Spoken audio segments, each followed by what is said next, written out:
Sorry guys, I'm just trying to process a lot of things right now.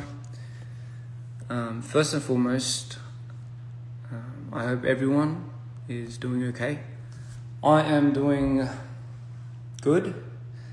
Could be better, but you know, that's just a part of life. We just have to keep going, and moving on is essential part of just what I've been going through day to day. For the most part, you know, this live was just something that I had no idea would happen. Just to give brief context, there was just a lot of things that were being misinterpreted, that were going around to the point where I believe, you know, without, I think, this party's context, it would kind of result in a lot of people just speculating the wrong things time and time, and as that builds on, it kind of hurt a lot of the people in these parties, not just the party myself, but you know, just parties outside of DPR. So, you know, just to clear a lot of these speculations, and also just, I don't know, I've never really thought about it, but for the first time, just being able to just speak on my behalf is such a fucking crazy concept, but I just need to get things out for myself personally, because I just never felt like I had an opportunity or a chance to do so. So yeah, to be able to say that this is essentially something that I need is very much correct.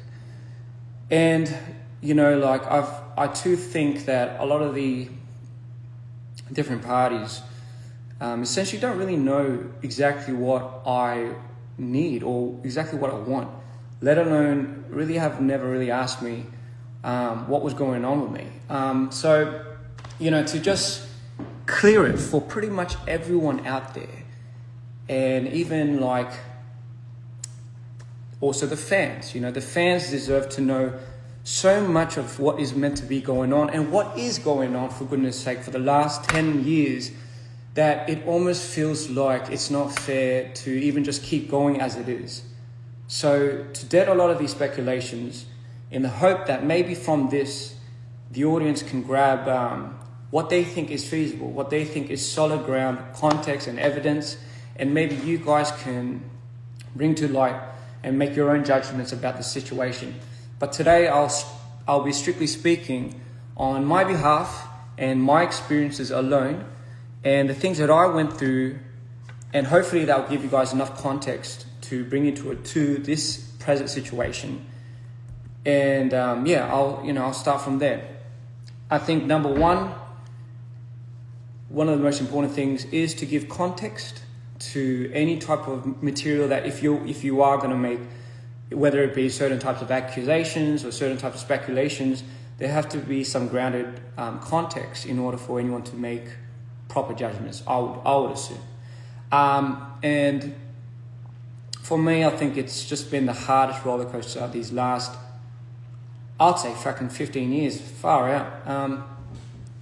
So if I had to start, I would have to bring it back to the beginning, the very beginning of DPR. So where did this whole DPR shit come from? Like, where does this fucking movement even come from? So for me, I when I finished high school, I wanted to do something big with my life. Like I felt like I've always had this calling, this gut feeling. I've always followed my intuition, and you know, by all means, my mom was the most biggest supporter of that. You know, and I'm always forever going to be grateful. So that led me to my journey to Korea right after uni, and I was about, I'd say, 20. I just hit 20, I think. 20, yeah, fuck, that's pretty young. And, you know, I was just looking for some people to create some type of movement with, because I just felt like there was something that, like, I needed to do, and I just wanted to create just to influence and to inspire artistically. That was just my solid dream of wanting to create a movement. And most importantly, it had to be together with the people that I could truly entrust and see my days on end with forever and forever. So I wanted to build like this community where, you know, people found a place to belong and everything. And, you know, that's what took me to Korea initially. So I went to Korea in my 20s, and then I met Live. That's where I met Live, and I felt like that relationship was fate and destiny. When I saw Live, it was just immediate connect. Like it was like an immediate connection where, you know, like you just don't get up. Now I don't have siblings really, so like if I felt like I really loved a brother and I really wish I had like a little brother, I guess that was Tabin. And you know, for me, like he was also my greatest joy. You know, like he was one of the biggest reasons why I found so much passion in the things that I do. So, you know, immediately me meeting him was like, hey.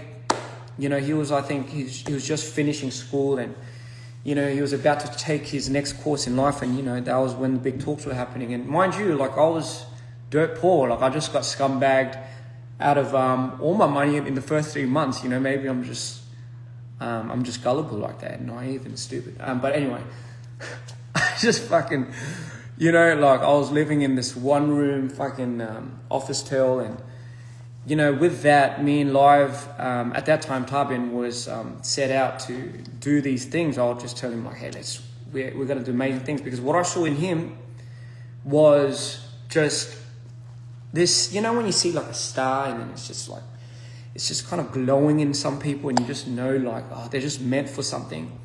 That's just how I felt when I saw Live. And at that period in time, you know, that was my way of really communicating to him, and really that's how we grew that bond. And, you know, his trust over that was something that I'll forever be grateful for.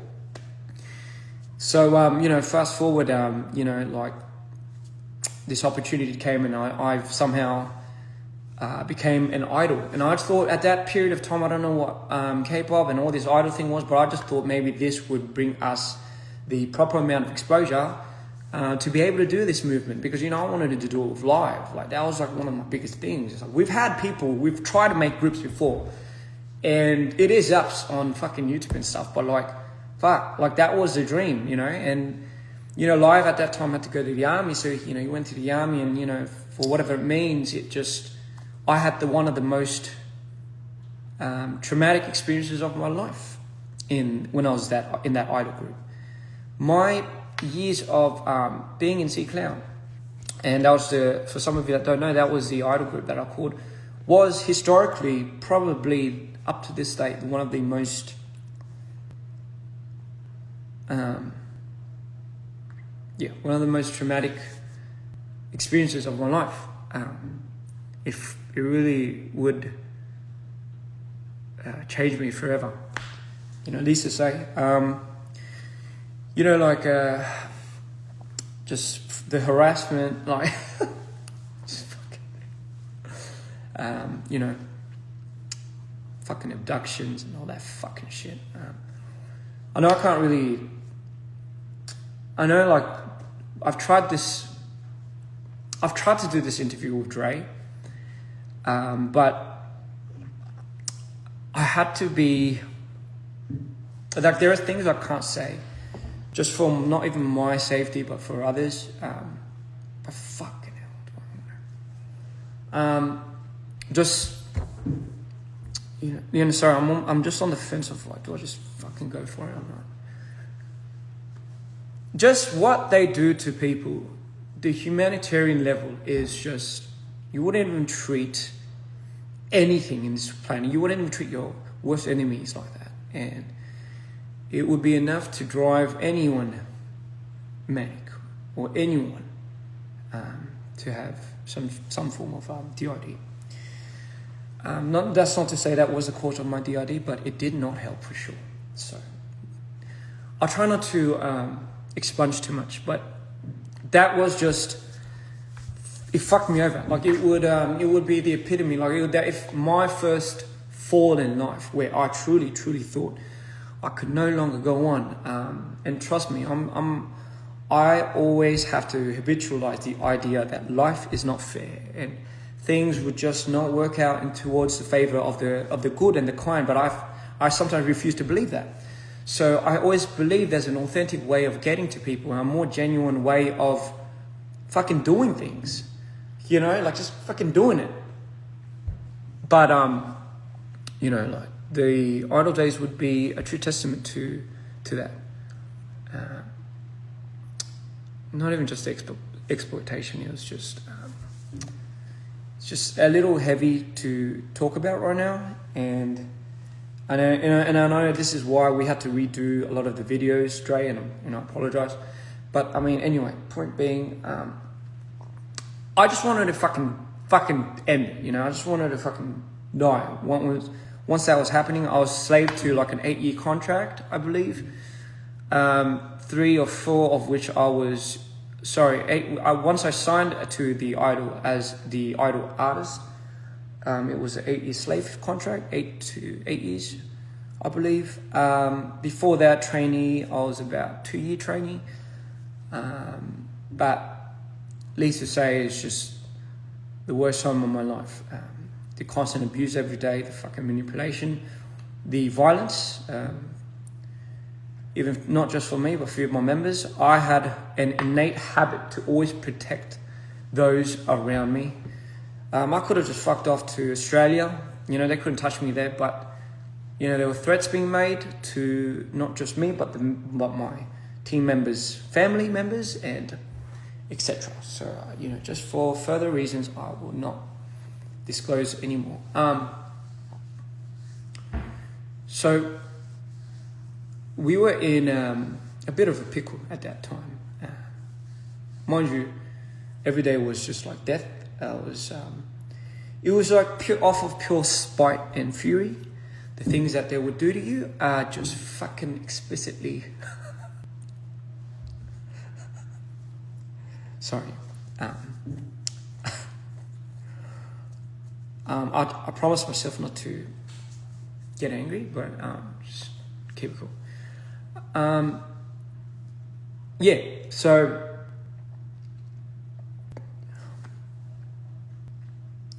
it took a lot just to get over that moment, and when I did, it was more like it was more of a escape than things being resolved. And I'm sure you know, in today's day and age, even like just how the industry really works, especially not towards the favor of a lot of the idols. The company really has them by everyone by the fucking balls. So, you know, our generation was not any different. And at that period of time, there was no real cause and push for social media and influences and stuff like that. So, you know, we were pretty much held quiet. Anyway, so 8 of which we've only done about 2 to 3 years, and before that, after that, my CEO died, and by that time I had went through too many things to the point where I felt like I couldn't return to myself. I still remember, I think that was when I could not believe when I blacked out. That's when I started blacking out, ladies and gentlemen. Before that, it was not too bad, but then after those experiences, I started experiencing a lot of my blackouts. I'll say blackouts in long interval periods of times where I'll just switch. So coping with that was just a whole nother beast. But I knew for me to survive, I just couldn't conform to the level that I thought those scums could get to. I didn't know I could get that destructive, and not just me, but I did not know I would want to be that destructive to people. I just never thought I had it in me, really. So, life was luckily there to take me out of those moments. And so I promised myself that day and going forward, that DPR would be the emblem and be the fucking sign to absolutely going against, number one, the system, which I fucking hated. And number two, most importantly, I felt like I needed to live. So my gauge was pulled back to the very existence of where I thought I just could not come back from. And I was on the verge of just ending it all, really. And, life pulled me back in, and it was like, hey, are we going to do this or not? Like, are we going to go hard at this movement? And I was like, yeah, you know what? Fuck it. No matter how beat and no matter how hard it's going to be, I truly think that I need to keep my promise, keep my responsibilities, and just fucking have a hack at life, really. So DPR was my salvation, ladies and gentlemen. It was the very thing that kept me here in this world. And that would be the start of me finding these people. Like Scott, I remember I didn't really click off with him at first, but I remember he just was broken. Like, this dude just needed somewhere to belong, and he was on the cusp of going back to the States, but I knew he was struggling to find a place of his own.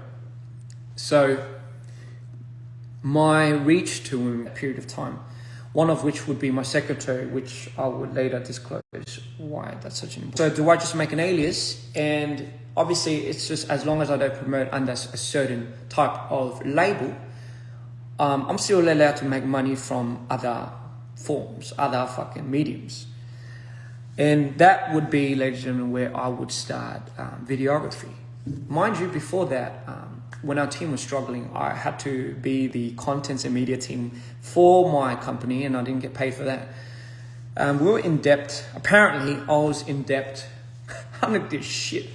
I was in debt for about 700K, I believe. The number was $700,000 in debt. None of which we had a choice, I'm sure you know, of how much we're allowed to spend, and they're just fucking using money, and God knows where. So my history with money is really all not that good. You think you learn, but you fucking don't. And so fast forward, I found a way to really bring myself back up, find a new piece of medium where I can truly feel like I can dedicate my whole life to, and that was videography. At that period of time, I think I was about 24, 25. And during that process, anyone that does production knows how fucking hard it is to just do lighting, from lighting to art, to shooting, being your own DP, borrowing those equipments, returning those fucking equipments, putting it on a hard drive, to fucking exporting and importing it, making sure those hard drives are fucking backed up, and location scouting, all of those shenanigans, I would do for the next year or two, solemnly by myself, and with some help from Scott, which, he would be the one that would just kind of, maybe if my art was here, if I made something here, he would maybe distribute it. When the phone calls would come in, he would pick up and he would be like, okay, maybe this will be your clientele, so just hooking up with the clients and stuff. But for the first year or two, I would make about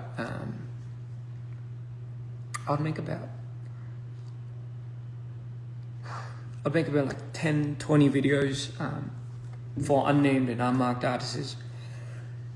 And, the whole plan was to funnel this vision. I can't be an artist, obviously. So my next thing was, live. When he told me and he said he wanted to become an artist and he wanted to become a rapper, I believed it. Like, I believed this was the calling. Like, this was it. Fuck, bro. Here we go. This is it, man. Like, I was so pumped. So all of that all of that video and editing and all of that. Like I edited my own videos, I've shot my own videos, and I did that time and time again.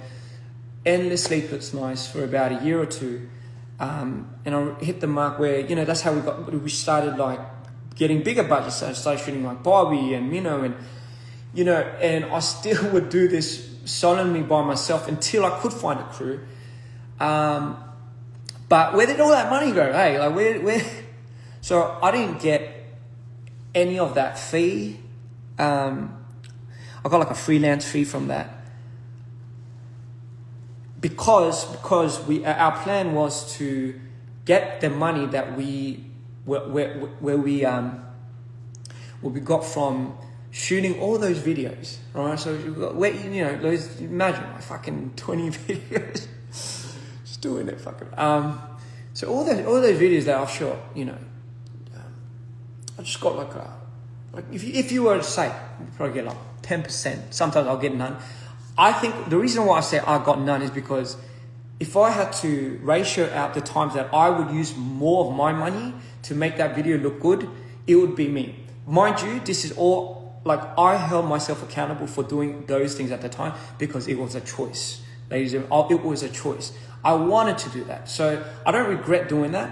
I'm just saying all of that money that I've ever made in the last 2 years of shooting, editing, fucking returning all these things like equipment, carrying like all those things day in after 3 days of shooting, sometimes full, was being now put into like this little capital.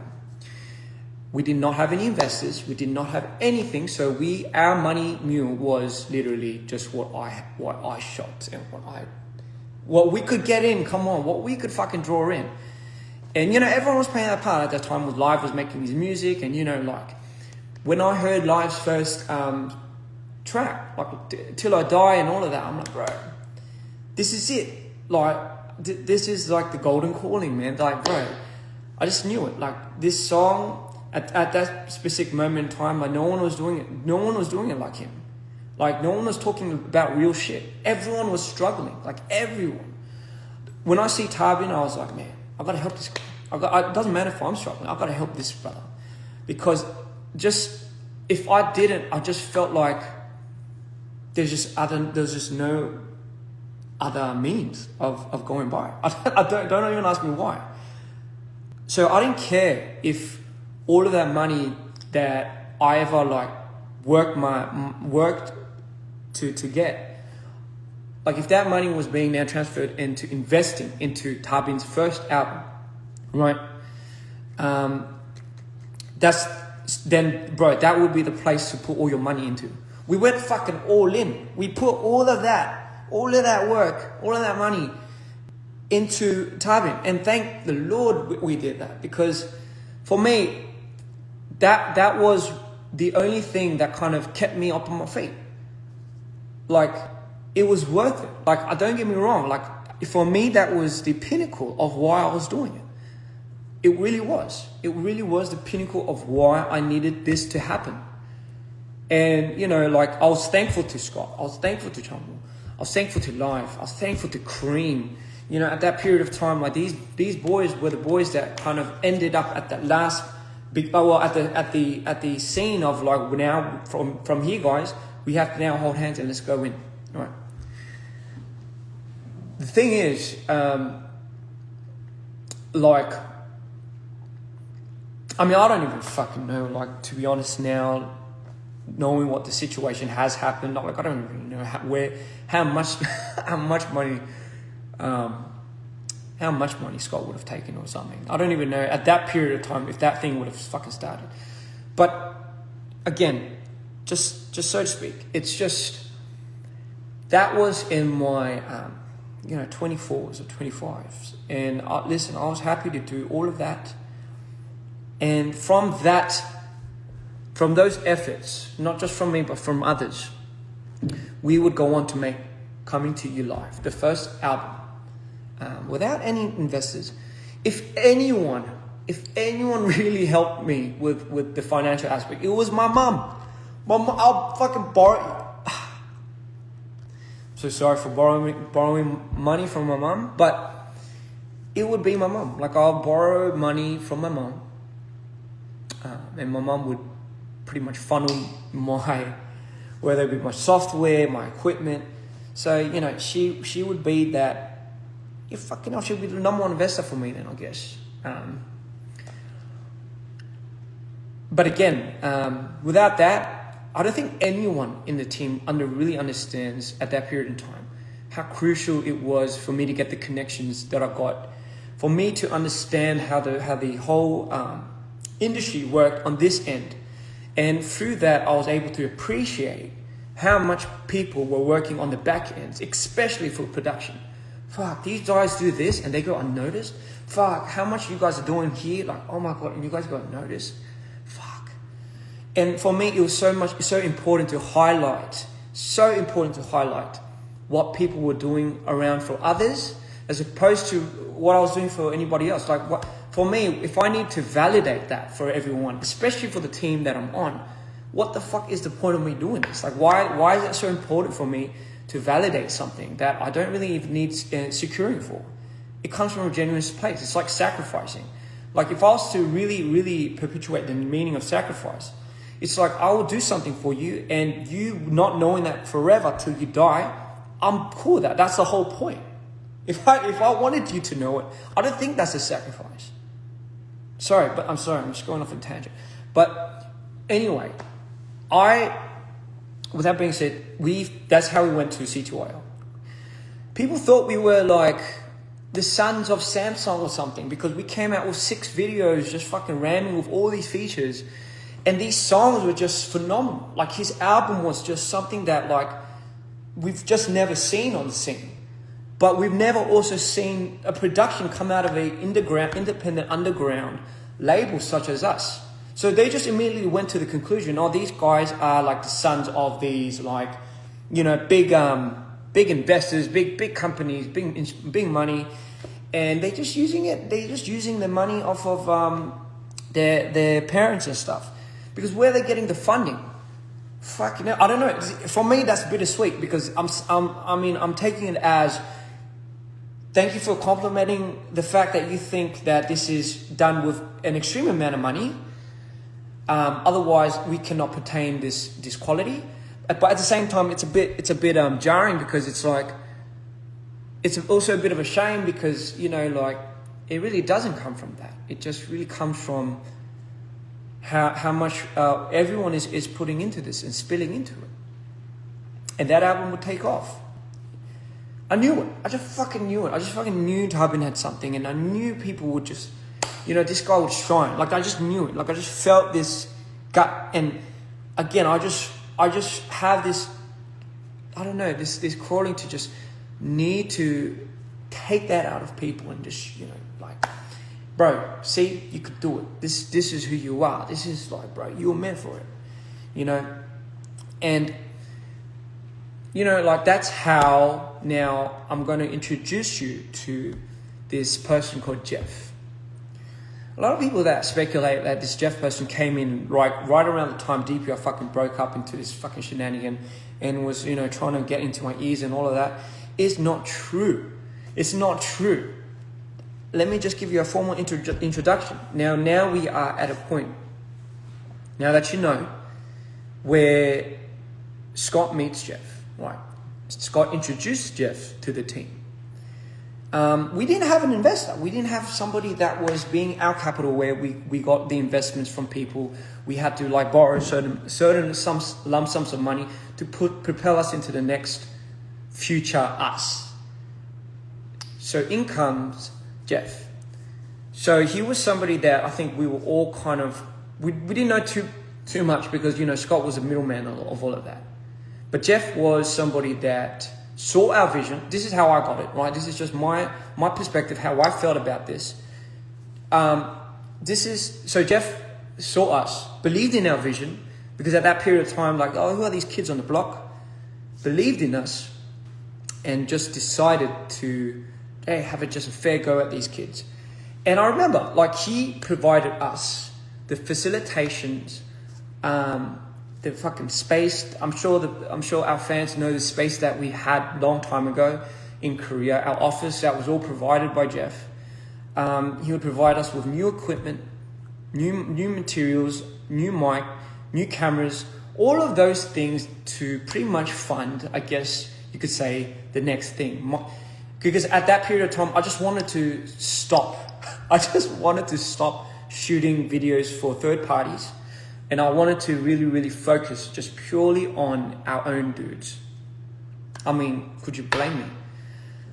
Fucking shooting one of those videos took at least 5 years off my lifespan. Anyone that works in Korean production, especially Korean production, knows how fucking hardcore it is. But you're doing that at 25, especially with the system that people are so very against.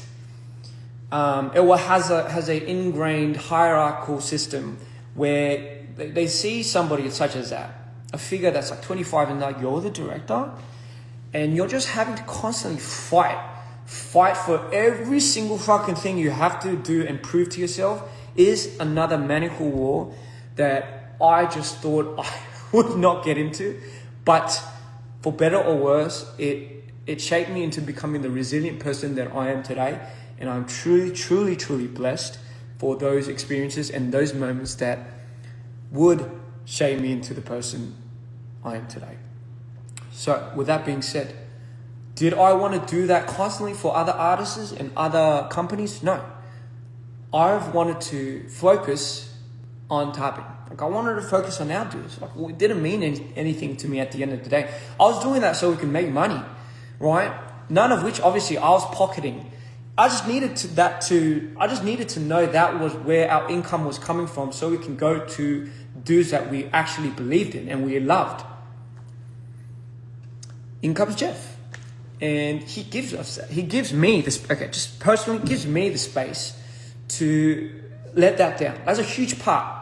This is something that, again, like I don't expect any of our other team members to understand.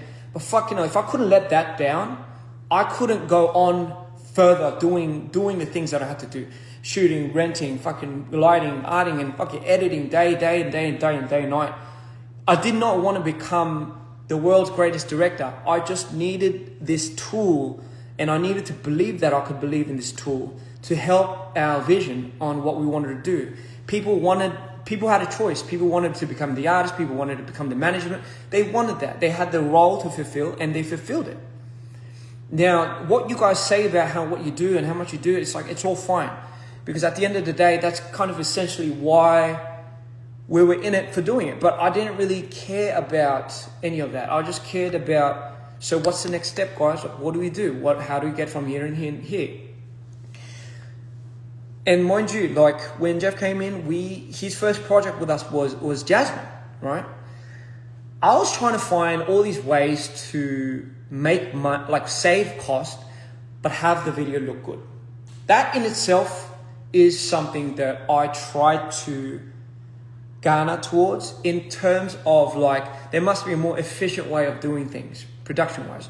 Any director, anyone that's in videography would be attuned to these thoughts as well, because it's like, man, if I could get away with this type of quality with that type of camera, fuck, we can easily make this into a high quality production video, and hence Her was born. Mind you, up to that period of time as well, I was also part of the song making process. I was also part of the creative conceptualizing, the creative aspect of it. And obviously the whole video and imagery and all of that and editing and all of that, I did that, right? I did that for the most part. So just so people understand, if you're new here, this is just what I do. And everyone did their own part. Like Cream did a shit ton of it for the production. Tarbin, went on with his making his song. He was the main artist. He was like the dude. He was the face of Dpr, the representation of what people would see. Scott would be I guess you could call the management, where he would do the PRs and and not even just, we did A&R all together, to be fair, but we didn't really have like a good PR agent. We didn't really have a good, so it was, to be fair, it was just a lot of organic growing, as you could say. Right. Okay, fine. So just to give you an idea, just an idea of where we were at now. Her, that's the album. So Jeff is the investor to funding all of that. Mind you, this person was somebody that we couldn't really get close or in touch with because Scott was in the way. But let alone if he was someone that was shady later in the investigation of what was to happen, we could have all easily just ordered everything. Like if he didn't hand this amount of money, we had everyone just ordered everything. But that's not for this conversation right now. I'll get back to that. The reason why I say this is because he's now like out in the public and being accused of such and such and such. Let me just give you context to now where we're going. So her album happens. Mind you, I'm still not getting paid. Like I'm still getting paid a freelance fee. In my mind, I'm thinking, okay, like we're going up. We're succeeding. Everyone like seems to be. I mean, something's happening. Something seems to be working.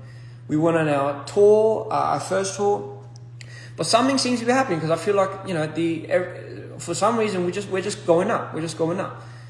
Did I expect anyone to be making money? No, I didn't.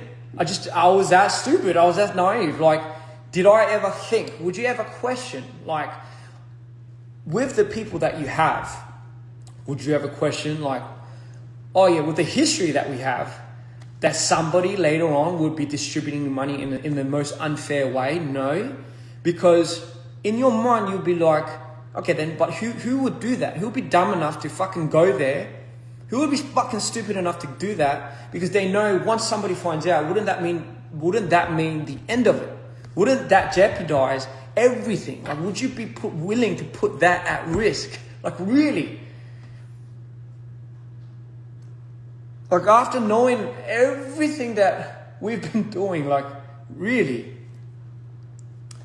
So I had no reason to suspect, even at that time. I just thought no one was making money. I was still, during that period of time, I could only make money if we did projects. That was the freelance fee. Mind you, part of the big reason why we never really discussed the ownership, I guess you could say, of Dpr was because everyone knew that I had to be a big portion of the ownership of Dpr. But at that period of time, I wanted to be careful because I was still, mind you, I was still under another contract, which might have deferred me into maybe fucking something up here. So I just wanted to make sure until my 8 years of that slave contract was up and fucking ready, that only then I would be in the talks of becoming ownership of Dpr. I was cool with that. To be honest, I don't even fucking care about that. But fucking hell. Anyway, sorry. Sorry, calm down. Anyway, so mind you, at that period of time, the reason why I say this is because once my company started seeing, not DPR, but my former idol company, once they started seeing that I was making money, or well, what from their perspective, like DPR was going up, they struck a deal with me. This motherfucker struck a deal where he was like, give me a cut and percentage of how much you're earning with DPR. In return, I will probably find a way to shorten your contract sentence. Like your, he was bargaining with me. The audacity. Sorry, it's just my day-to-day. Fucking hell. And that was the reason why, because I know they were onto me. So I did not want to give any type of leeway into having a possibility that could fuck up and be a liability to our future state. So that is initially why I think we were cool with just kind of having Scott as the placeholder. We did not give any meaning otherwise to that, and we all agreed. That's how we all knew it. I mean, I don't know if that was his fucking way of tricking us, but fucking hell, we all believe it. Like, that was just a name on paper. you guys got to understand, the reason why I say context is so important is because our structure, DPR structure, is one like none other that I've ever seen. So you can't really even formulate a blueprint for this. Because I'll be honest, the person that is really getting freaking screwed here is me. Like I'm already, like the system, someone like me, I know it's already rigged for someone like me. Like I already know it's fucking rigged to someone like me. To me, I'm like a fucking gold mine to somebody that could do this and this and this and this and this, but not get paid for this and this and this and this. Anyway, point being, I just had to make this clear because, again, where I'm trying to go to is, all right, so if Tarbin stops at any period of time, like if it just stops, like, oh bro, I can't make music anymore, the money flow stops. Meaning not just the money flow, jobs. Like we all about 15 of us at the studio, like, what do we do now? That's when I decided to make Instagram TVs. I'm sure, again, for my OG fans and stuff, I know you guys know what I'm talking about. I had to find another means of making videos. So when, our artist got into an artist block or a slump, as they say, we had to find means of trying to keep funneling some type of cash flow. This stress would be always on my mind. Like because again, like I can only make videos off of one-offs, right? I can only assume that nobody's making any money because fuck, if I'm getting this much, like I'm just imagining how much everyone else is getting. Like it's just jack shit. At that period of time, Scott was living with his mum and dad. I believe everyone else was renting. So for us to be able to pay rent and still strive and still pull off the qualities that we have to do and put our own fucking monies into it, like it was a day to day. Like I did that I did that Sensei Clown. I mean, how much more is it going to hurt me now? If anything, this was healing me day by day because I was finally being able to do the things that I wanted to do with the people that I loved and with the people that I believed in. That was everything for me, everything. And so I turned a blind eye, and mind you, I'm not somebody that's so into finance and so into like money. I hate making it about that. I understand the importance of it because it's important for other people and they value it like that. And because they value it like that, and if they're part of your team, you should also be acquainted to caring for that. I understand that now. I understand that. However, for me, I'm just someone that needs money in order for me to just put it back in to do bigger things. That's just the reason why I see it. And even till this day, when I started doing those Instagram TVs, that's how we would land a lot of the commercials. Like that's how we got like a lot of the sports commercials, sports brands that would contact us and be like, we wanna work with you for videos like this. We want to work with we want a video like this. And that's how we would start shooting commercials. And that also would be like a form of money and branding that we can get in terms of investments. Fucking hell. Now, like, it wasn't all sunshine and butterflies. During that period of time, I was going through my most maniacal fucking period. Because I was having to deal with my bipolar and my depression and my switches from what C-Clown had done to me, and I was still not being able to process it during these periods of times.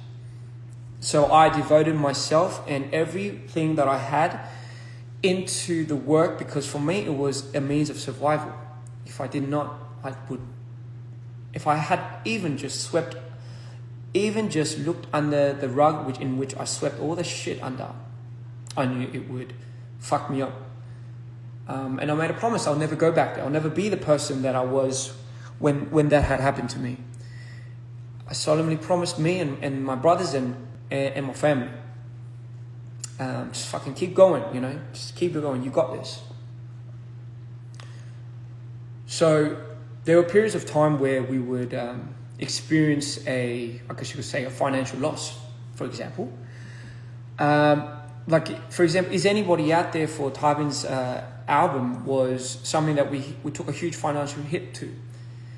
I thought, man, if we kept doing production like this, or if we kept doing stuff like that, it would be something that I thought we could still be able to process. But once we took a hit after like a long period of time, it was so hard on Tarbin. It was so hard on Scott. It was so hard on me. It was also so hard on Jeff.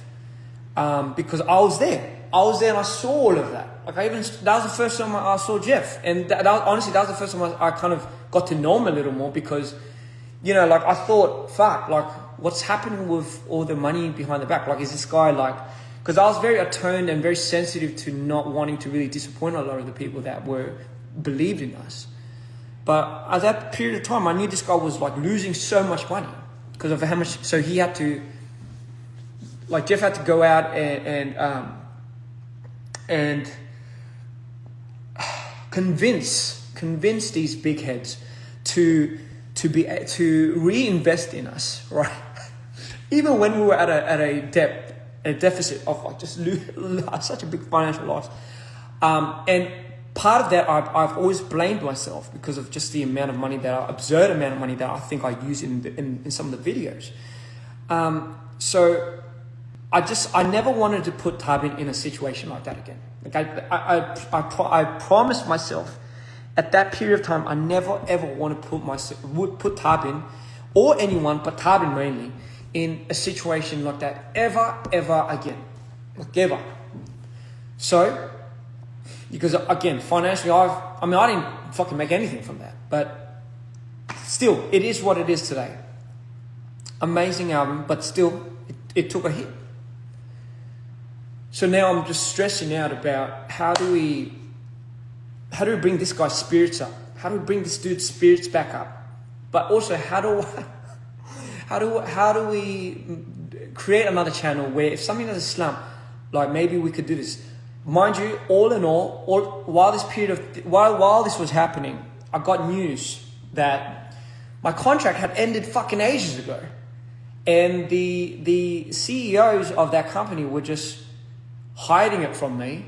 And I heard this from a member, and I was like, why didn't you just tell me? Because, and you know, obviously he was threatened not to tell me. But that contract was terminated ever since my CEO transferred to another company, dating the old company.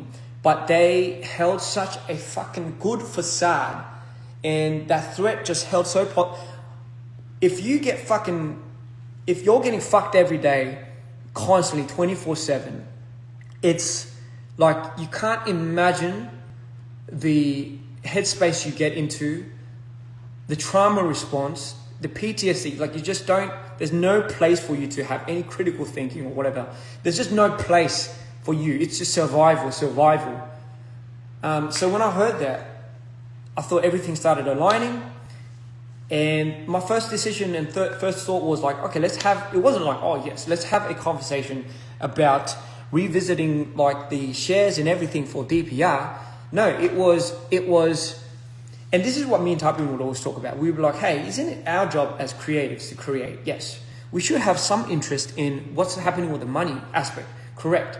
But if we have these brothers and, you know, we trust them with everything we're doing, shouldn't they, in their jobs as management, business, finance, whatever, be the first ones to reassure us, like money's being used like this. Like, you know what I mean? Like, especially knowing us and knowing him, like characteristic wise, wouldn't you also expect that? But simple as that. And the reason why I say this is, so my next point was, okay, then maybe of being an artist together was what sold it to me. Like it really was. Like it was. Time and time I'll tell people in the interview, I was on the fence of becoming an artist, because for me, becoming an artist only means I'm projecting and too much more power onto my mental disorders already. Like I didn't that risk to reward ratio was something that I just couldn't imagine, like what was to happen to me. But for me, it was. I felt like it was time. I felt like it was time to really, really start that lane of like becoming an artist. And I thought everyone was happy for me because we're in the same boat. Like I just thought, bro, like why would he be happy for me? And the first response I got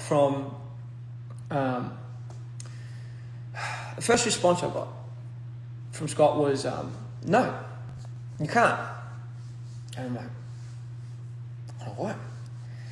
So who else would be able to do the videos and all that? And I'm like, don't you think I can take care of that? If I was already part of this, part of that, part of this, made that, made this, do you not think I could do another lane while protecting this? Do you not think I've ever thought about that?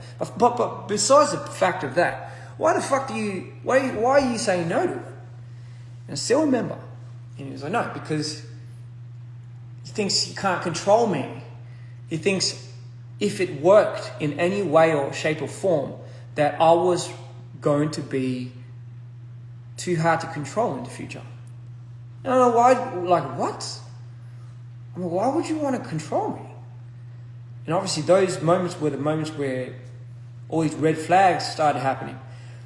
You got to understand, before all of this, like I see a lot of sides to Scott where Scott only shows to the team. And I see a lot of sides where sometimes I see where it's like a very soft, empathetic side. That side I try to nurture, that side I try to help. And for me, I've always set it up as a challenge for me to really, really help this dude. Like I just really wanted this guy to be able to not put up a facade of like a strong fucking butt hurt, like fucking, you know, like so like insecure dude that just has to go around getting some validation. I feel like, bro, you can drop it. Because the dude you are is a decent dude. Like, why do you have to keep doing that? Because somebody has to be the bad guy, he would say. I'm like, I get the logic, but we're not being bad. Like, no one's slacking off. Everyone's going in. Like, if you keep projecting that, how would that make Live feel? How would that make Cream feel? How would that make Chunyong feel? And because of those moments, it would propel us into these like complex thoughts of like, fuck, okay, let's just understand this guy. Let's just fucking, you know, bat and like, bro, let's just put it down. Let's just put it down for this dude, you know. But fuck, you don't want me to become an artist? And I still remember, I'm like, if you told me that you wanted to become anything, but all of a sudden I was like, Scott, if you told me and you just, let's say you wanted to become like a chef. Just randomly. Oh, you know what, I can't do Dpr, I want to become a chef. My first response to you would be, fucking good for you, man. Let's find a way where we can make that happen. That would have been my first response. It would have been like, oh my God, like what, like... sorry if I'm getting too heated. But that's what I lived with. That's like, you do all of that for these... You're doing all of this for these people, and you know your social life's not there. You're blacking out every day, every night, every now and then at home, not understanding what you're blacking out to, and you know you think deep down everyone's not getting a piece of the pie, and everyone's putting their money. The reason why I thought no one was getting a piece of the pie was because, as any entrepreneur, everyone just has to invest initially. And as the people that were leading it, I just thought, we can make money later, but we have to put in more to retract that, to get that back later anyway. So it's not really that important. It's about how this guy looks, as opposed to oh, let's skim out on this and you know let's like settle for this. Like you can always find ways to make money, but you can never ever find ways to rebuy certain experiences. In certain moments, like those are just everlasting and those are just timeless. They are things that pass after a certain time. Time is like that in general. Everything that passes will never come back. So for me, it was just more important to reinvest into moments where I knew would be historically just there forever, permanently, as opposed to like, oh yeah, let's just have the money later on and just use it then. It just didn't make sense to me. So I just thought, okay, everyone was fucking pouring their pockets out. No one was really making anything from this. Because everyone would just be complaining about how much money they're not really making. Everyone was struggling. Cream had to sell his car at one point.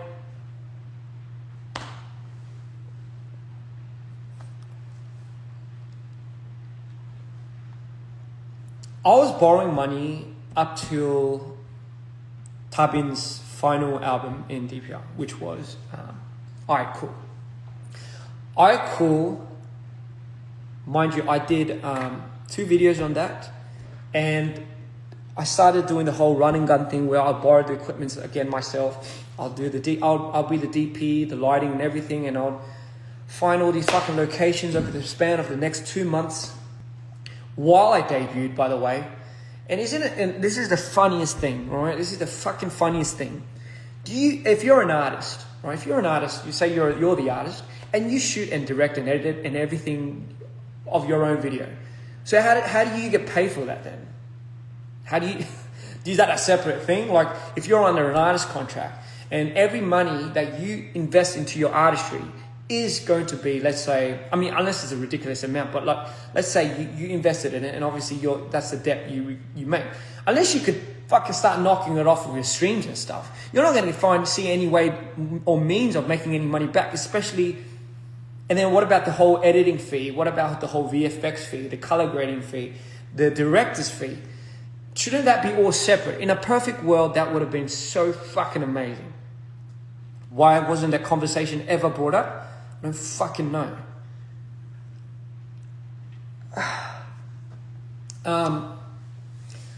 So yeah, became an artist. I was in debt because obviously the money that I used for my own music videos, shot, editing, obviously didn't get paid for it because it's my videos. I was in debt, and I still remember, man, like fucking. All right, let me just be real. I've never felt more alone in my life during that period of time. Like I literally never ever felt more alone, more cut off from our team. And that goes for everybody. People know, our fans know how we celebrated the projects that we did before that, how we celebrated Live's album. Everyone got together like it was like something that we were all fucking on board for. It felt like a ship that we all decided to jump on, put our main focus into this, drive passion. And I get it, times were different back then, but still, it felt like everyone wished the best for me, but didn't at the same time. And I still remember, like, it was like one of the most depressing releases. I was struggling mental health wise, trying to figure out who the fuck this character was. That has been with me all my life. So, you know, look, I started feeling the disparity, I guess you could say, from my peers around me. I guess it was just something that I never really could explain, but it felt like I was just doing it all by myself. And I still remember, like, I told a few of us, you know, I told a few of you guys, I was like, man, like, what if we're so alone doing this? Like, I wish I could have you guys more present. And they're like, you know, but we don't know how to help you. And it's like, I get it, but it wasn't like help or advice that I was seeking. It was just connection and company, really. That's really what I was looking for. But it's I guess it was such a foreign thing because, you know, we were just a group of guys that, you know, really didn't really express too much to each other. It was all kind of really said and done. Everyone had their own agendas, and I guess it was just something that I'd never really thought was a big thing until I guess it became an artist. And I was like, oh fuck, I hope I'm not like stepping on Tarvin's toes. And that's just a thought that I never thought I would have. Like just that thought was something that I was like, fuck, what if he feels this way? What if after I've been really, really just giving him like all of this and then I stop, how would that make me feel? And I was like, fuck. I was like, is that why?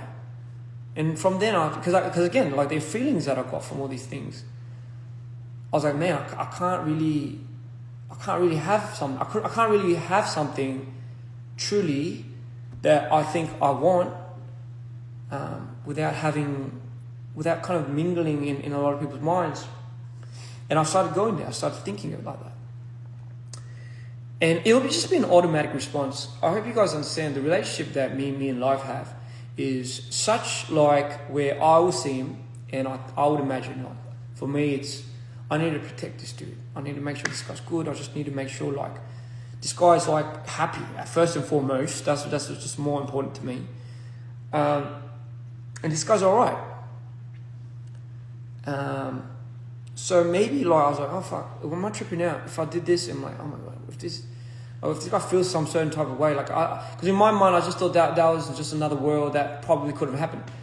Again, this is just my personal thoughts. I'm not saying that he was like that. I'm just saying this is just my thoughts and the way I kind of started developing my mind. And then, you know, like obviously then the after I call, oh yeah, right away. Like I found ways to shoot videos in a very minimal budget way. And thankfully for that, you know, Tabin said he started profiting again, which I was so happy, over the moon for. That was the whole point of me doing the whole run and gun thing, shooting 2 videos, summer tights, yellow cab, and I had to re-edit another video, all at that expense and that cost. I did a lot of things that made things clutch. You know, if things were being thrown at us in a way where we weren't allowed to like come out with that because it was just so bad, I had to fucking do something about it. You know, did I get paid for it? No, fuck. Just thought, but fuck it, who cares? I just thought everyone was fucking living like that. You know, so like, yeah, man, fucking those details, like there's just so much more, but I don't want to keep fucking just staying in this moment. Sorry guys, I want to just move on. Tour happened, right? Before the tour, Mida 2. So this is where everything started fucking getting weird. You know, one day, like I was like we were doing Head in the Clouds. I think first LA show ever. This is when I debuted. This is the first time we went to LA to do Head in the Clouds. And during that period, obviously the conversation started happening because I became an artist. It's like, oh, what, you know, let's start. Me and Tyler were like, let's start talking about the rights to DPR and the shares. Because isn't it now isn't it a good time to bring that up? Because, you know, my contract ended and, you know, like to see where really how much money this was being kind of, I guess, distributed towards. Because during that period of time, Live was having exemplary examples of certain different other artists that was making this much as opposed to how much we were making. And it was shady because come to think of it now and really seeing the artist contract that Live was signed to, no one had any idea. No one had any idea. We had no blueprint to go off of. So whatever we thought was fair, or whatever Scott thought was fair, we just kind of like, all right, yeah, I guess that's it. Like, because how do we know? We're fucking young, dumb, and stupid, and we're just naive. So everyone is accountable for that measure. It's not just Scott. It's like everyone, right? Like I'm accountable for like not being as knowledgeable, but that's what life teaches you. It teaches you to learn, grow, and experience. You know, and sometimes you just have to ram through it. So fast forward, okay, that's when all these questions started rising. Bro, how much are you really making? Fuck, I don't know. But like my friend here in this company is like fucking making this much, you know? And his streams are like this, you know? So what's the catch? So then, you know, I still remember. So that was our first conversation we had with Scott. Yo, what's happening with this whole like split ratio thing with DPR? Like what's really going on? What is really going on? I thought you said it didn't matter. I thought you said whose name's on the, I guess, shareholders list for DPR has the trademark. It don't really matter because that's how we would play it off.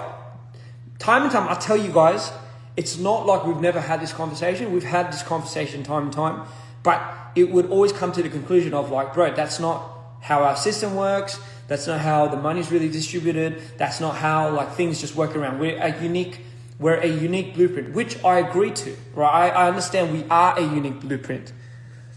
Now that being said, like how do we, bro, like that's when, you know, Tywin started getting mad shifty about Scott. And, you know, I complied because I thought I was like, bro, if it's like all said and clean and if it doesn't really matter, like why are you so like adamant on not wanting to show this or not wanting to do this and that? So it started building up from there, as you can imagine. It started really building up and Tywin just got more and more like, you know, fucking started catching on. And I was in the middle of making Mida 2. And again, for me, it's just like, fuck. I felt like I was just starting my artistry. I just felt like I was just starting my journey into this whole like fuck, you know, I get to express myself. I get to like finally open up about my past traumas. Maybe this would be the healing journey and the necessary step that I need for myself. Fuck, maybe this is it. And henceforth, like Mighty 2 happened, you know. So for me, you gotta understand, like my perspective of this was like, yeah, fuck. I don't know if there's fuckery because I refuse to believe someone that I cared for personally could be at the helm of doing all of that. And for me, and number two, you know, again, like I just couldn't understand like what, like, you know, if that was to come to the light, don't you think that would fuck everything up anyway? So like, why would anyone do that? So, you know, fast forward, like I remember Tarbin coming in during when I was making Mighty 2, and he was like, "Hey, like, fuck, you got to stop this. You got to stop this right now." You know, it's like everything you've done, like it's owned by this motherfucker. And what if this guy owns it completely? Like, what if he doesn't give it back? And I was like, oh. Like I've never really thought of it like that. Like I've never really thought about somebody else owning certain trademarks or something and running off with that. And I understand the importance of that for every artist, because you, as an artist, if you contribute and you dedicate your whole life's purpose into making something, you would need the rights to that. And obviously that in these days, today's day and age, is masters. It's like, who has the rights to certain masters? You hear about it all the time. Big artists is buying their fucking, buying their masters from other people, buying their whole fucking list. And it's a huge thing. It's like you want to be the owner of what you truly deserve, like what's rightfully yours. And I was like, man, this can't be a hard conversation to have with Scott. Like, if this is something we have just figured out, then it's probably time for us as the individuals that have just figured this out now to bring to light. And if it's something that we all were just not knowledgeable of, then there should just be no malice, you know, as opposed to like, hey, fuck you, you know, fuck you for this. But again, I was also a victim to this, so I just thought, okay, you know what, you're right. This guy is clearly very, very, very like upset and bothered.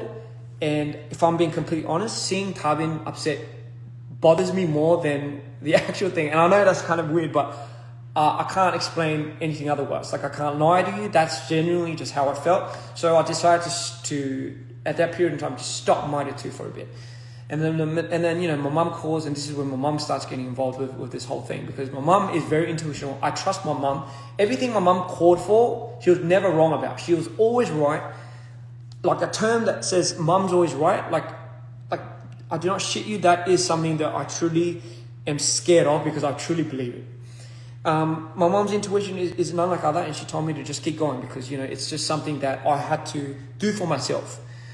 I'm not used to that term. Do it for yourself. I'm not familiar with that term, and because I'm not used to that term, do it for yourself. Even that period of time, I struggled to do things for myself. I felt like if I did things for myself, it would be the epitome of somebody else's at somebody else's expense, whether it be their mental health or whatever. It's fucking toxic, I know. But anyway, I just thought, okay, fine, let's just keep doing this, but let's still hear this guy out. And I moved to LA, you know, in that turbulent fucking turmoil of a time, while we were scheduled to do our first Regime tour. And this was such a big deal because, guys, this tour was the first tour that me, Tarbin, and Cream, and yeah, pretty much us three, and Arctic, were going to be like together as like a unit on tour, on stage. More important, me and Tarbin just being together as a unit on tour was something that I've always wanted, iconically, just something that I've always imagined to be good, and I know him too was somebody that would have saw that as that. But obviously, as time developed, you know, like, I think Tarbin got his, Tarbin got a hold of his, I guess, up till now, how much he was making, and up to that, like, he got all of that, like, pretty much audited and kind of printed out, and, you know, you could see it. So I remember he came to me and he's like, oh, guess what, like, this is, bam, like, this is crazy. This is how much I was making. And mind you, like I don't nose into that. Like I don't put my nose into like, oh, how much are you making? And I would imagine a lot of people are like that anyway. But I still remember seeing. I saw the amounts of money that he was making over the last 8-7 years. I mean, sorry, not 8-7 years, but as an artist. Sorry, from when he started becoming an artist. So the period of 3-4 years, I believe, 4 years or 5. And I remember seeing the amount that he made. Mind you, he was being wrongfully misplaced as well. But you got to understand, like, in my mind, I thought there was like a certain number that everyone was making. And I just thought it never really passed that. So when I saw the amount that he was making, even that was like something that he wasn't even meant to make. He was meant to make way more. That like shocked me to the core. So remember, I'm like, bro, if you're making this much, and this was like a big problem for you up to this point, how fucked was I getting? Now, how hard was I getting fucked? So, like, holy fuck, you were making, like, you gotta understand, like, I just didn't, like, I couldn't comprehend that. Whoa, we're like, yo, like, it made me really reflect. Like, it made me really reflect on how much I was really making for any of us, like, really. And then I started tripping out, like, fuck, like, yo, like, I've never really seen that amount of money being made before on one term. Not even like just one term. I'm not going to disclose the amount of money that we've made. Just know I had to fucking, like, I had to think. There was a period of time where I told John, and this was during iCool, I was like, maybe I have to start working at the convenience store, like as a side gig. Like legit, I was like, I'm looking into doing a side gig at a cafe or fucking hell. Fuck. But like, anyway, point being, like, that'll probably give you a good idea of what I was fucking struggling to make amends with.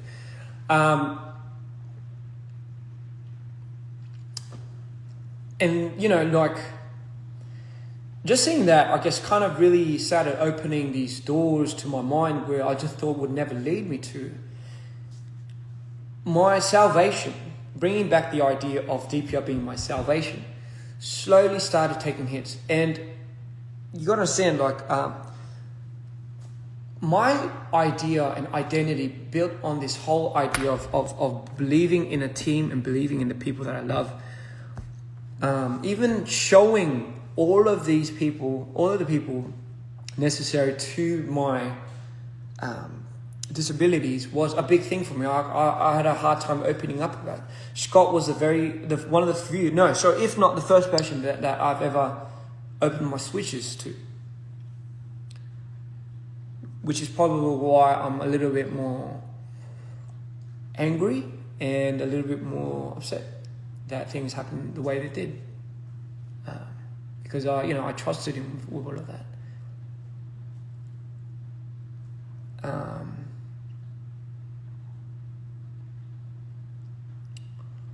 So anyway, sorry. So I just thought, fuck, how are we going to do this tour? And mind you, at that period of time, like, I was doing Mitre too, man. Like, I was fucking dying. I was going manic every fucking day because of this drama that was happening and what it could possibly mean. Like, holy shit, if this was true, if this all came to fruition, and this was like the worst case scenario that I could possibly imagine for us, it's probably going to be the end for me. Like, it's probably going to do me in. Like, I can't survive another sea clown. I can't. Like, I just fucking can't.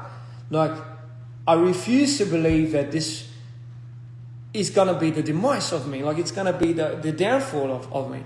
And I was tripping out because, like, everyone else was tripping out, and, like, once these things started coming to fruition, and we're like, oh my God, bro, did you know that this was being mishandled? Like, here's the thing, right? when we earn this amount of money, it gets distributed to the investor side, about 30%, and we take about 70% to DPR. 70% of which the funds are now coming in from, like, whether it be shows, whether it be like fucking the royalties and masters and all of that is coming in, but it was being distributed by one individual. Yes, you guessed it. But what was it being distributed based on? Just based on how he feels like he deserves it should be distributed. So pretty much playing like fucking like God, like playing just you know what he thinks it deserves, how much he thinks somebody deserves in this period of time. Incomes like the secretary that I told you I brought in. This guy I've vouched for ever since I came to Korea, right? I will not name him, but he was my first friend, one of my first friends in when I first came to Korea. So when I was 21, he was one of my first mates. I gave him a job when he came back from the army. He didn't know how to do any of it, but I trusted him because obviously I thought I had him figured out. But it turns out this guy that was handling the receipts and talking on the phone for all these people that on the finance side, or so secretary is kind of the right term. So under the tables, he made more in a year than I had in the last 5. So 5 years of what I made in DPR would be less than the 1 year of how much he made in a year. I was fucking...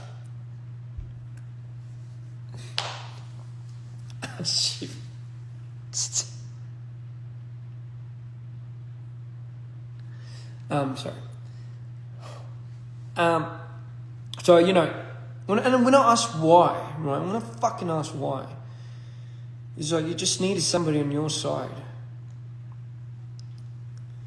Just needed somebody on your fucking side.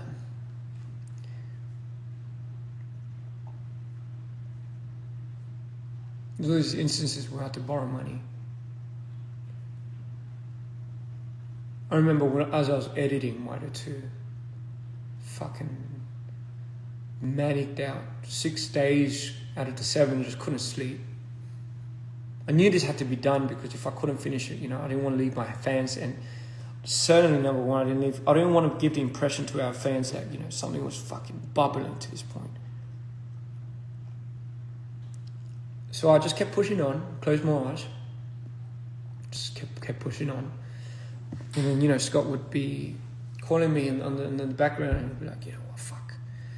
Just all of a sudden he's like, Tubby's leaving. I'm like, what the fuck?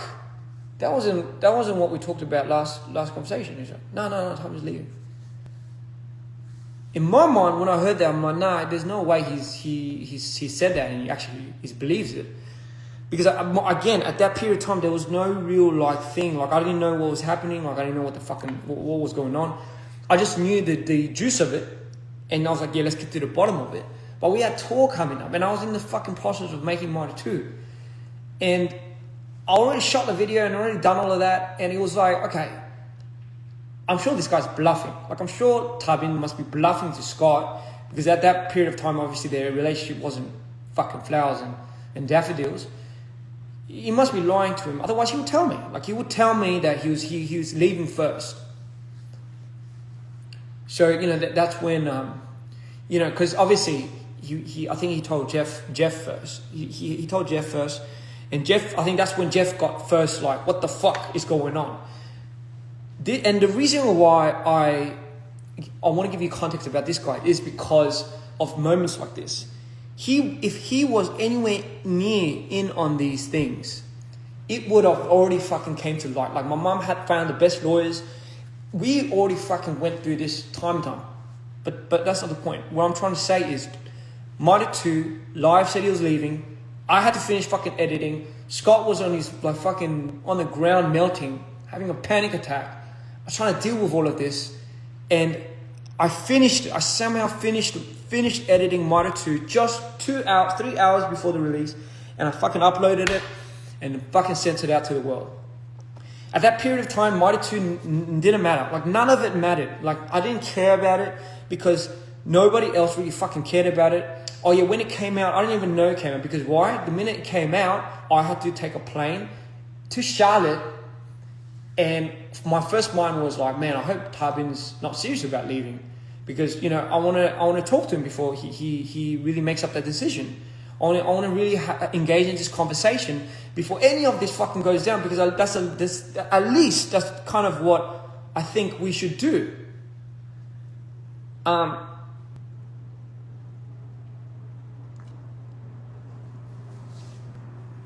So Monitor comes out, nobody gives a fuck. I don't give a fuck. And we just go and fly to Charlotte.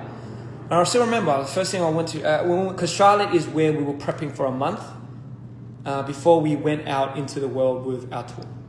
And I just remember thinking, oh my God, there's no fucking way this is happening. Like, there's no way that this is happening and we are not doing, like... So we went and I was like, Tyrone, like, you gotta be straight with me, man. Like, are you really leaving? I was like, no, I told her, are you leaving? Like, because I've got to know. And he's like, yeah. I'm like, fuck, man. Like, and you know, like, this is when we will have these conversations. I'm not going to go too much into detail, but, you know, I still remember, man, like, I was like, man, if you made this already, bro, like, why didn't you fucking just tell me? Like, and I understand why. Like, this is the thing. I understand this unconditional line sometimes where Tarbin has his best interest in me. I'm not saying he doesn't. He has his best interest in me. But sometimes because of that unconditional line, it's a bit hard for him or me to cross. You know, some things I think he wants to just handle it on his own. But you know what? Like, the reason why I'm saying all of this is because I never really find the appropriate time to ever talk about how I feel about any of it. Like, really, ever. It fucks me up because it's just like, man, if I see this dude suffering, I'm like, oh, bro, I can't. There's no time for me to suffer. Like, this dude's fucking at it. And I still remember, I'm like, man, what would it take for you to... And by all means, like, I was so over the moon that he had finally found his edge. Like, he had finally found the confidence to want to do something of his own. That was his dream. Like, he wanted to do something of his own. I didn't know it would come at that time. I just thought, man, like, we were doing this together. Like, I thought this was like our thing. Like, I thought this was like the whole point of it. Like, if Scott's out of the picture, don't we get the keys to our kingdom? Like, can't we just work this out with Jeff then, right? Like, is it that much of a hard problem? I don't understand what's getting in the way other than Scott. So, you know, my thing was like don't go away. Like, just stay here. Because my mind is starting to split. And, you know, like, I just need somebody. Like, I just need your fucking people. And, you know, like, when I heard, like, okay, this guy was already kind of, like, dead set on wanting to leave. And trust me, like, if you're going through your first fucking trauma and you're going through, like, the first, like, your road trip to becoming, like, a fucking villain, your villain arc story, as they say, there's nothing that's going to get in your way. There's just nothing. And when I saw that, I'm like, immediately I thought my C Clan days, like, oh my God, like, this guy would have done it. Tarbin, out of all people, is a responsible dude, but when you get that obsessively into his mind as you did Scott, when you fucked him up with the whole, like, paranoia with the money thing, you fucking did it. You've really done my boy in.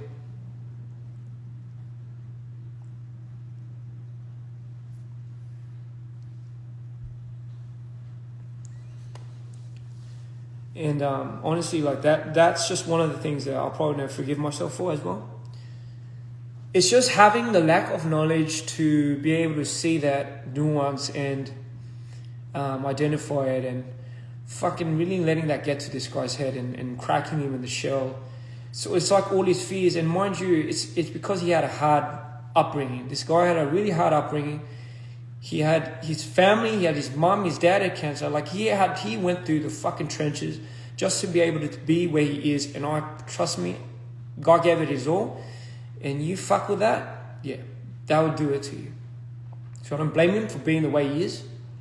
But at the same time, like, I knew there was no way of getting to him through that anger and through that cloud.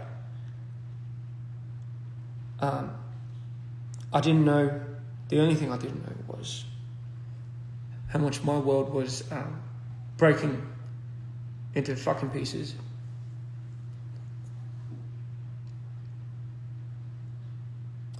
I just didn't know. I just didn't know how much my world was breaking into pieces after that. I tried convincing Tarbin to stay. I was like, listen, man, like, you could do your own thing, but let's just stick together first, and then let's like figure out a way to do your own thing. But I knew, man, like, and trust me, I relate to this, and I understand. If you're there and you're fucking filled with it, and this guy has sent you to the existential end of the world, you are going to try to disassociate with that with any means possible. Trust me. Take it from me. So I knew I wanted to be there for him, but at the same time, when I looked down, I was falling apart. Dpr was meant to be my salvation. The people that I thought was going to be here just are now kind of a figment of what I thought was real. And, you know, like, I was just getting in my own fucking head, and, you know, it was doing me in, trying to hold together. Mind you, we were doing tour. So we were doing 46 cities like this. In this current state, in this intensifying fucking frequency, that is how we started tour. And I still feel so bad for the boys, you know. I'm like, man, what would it take for you to come back, man? Or you'd be like, hell, like, if you, as long as you got the rights and you got the keys and it's all done and set in paper, I'll come back to Dpr. I'm like, all right, bro, but let's, like, all right, then let's do that. Like, let's figure out a way together to get that. But like, what would that entail? Like, and mind you, at that period of time, it wasn't Jeff. Like, there was no fuckery appointed to this guy. So it was just Scott that was doing that. Obviously, he mingled with all that shit and he fucked everything up with that. But that was the catalyst of why everything tumbled for me personally and for Live. And everyone on the team, it's like getting fucking crazy. It wasn't just me and Live that was struggling. Chunyong, I remember Chunyong like this guy,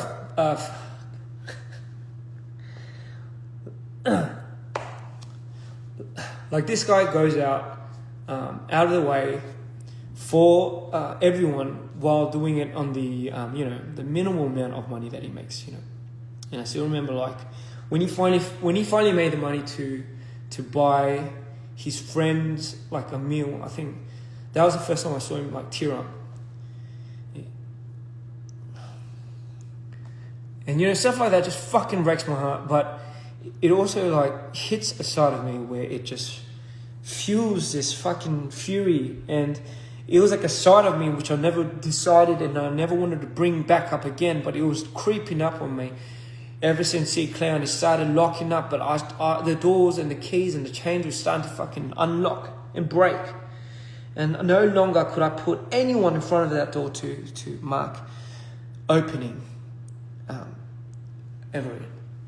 So,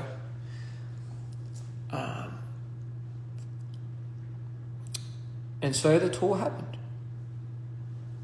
I don't know how. I remember spending my birthday there during rehearsals. You know, it's fucking the most depressing birthday I've ever spent in my life. It's just, we were all segregated. We were just all parted away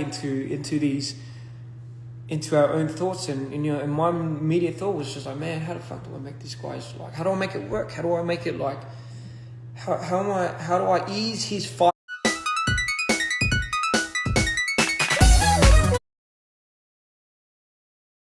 And you know, the deal was like, he wasn't allowed to. That was the deal. Like, bro, like, we'll do this, and then we'll travel like that. But fucking hell, you know, like, even the way that the tour money was split, like, that was all on Scott's decision as well. Like, you guys got to understand the imprint and the blueprint that was set up in business. How much somebody was getting, how much somebody was getting out of that was all fucking done by Scott. Like, it wasn't like none of us had fucking to say in this. Did we suspect any fuckery was going on? No, because why the fuck would someone do that? Like, if anything was to come to light, don't you think, like, this would be like, especially to me, man, don't you think I'll fucking, sorry.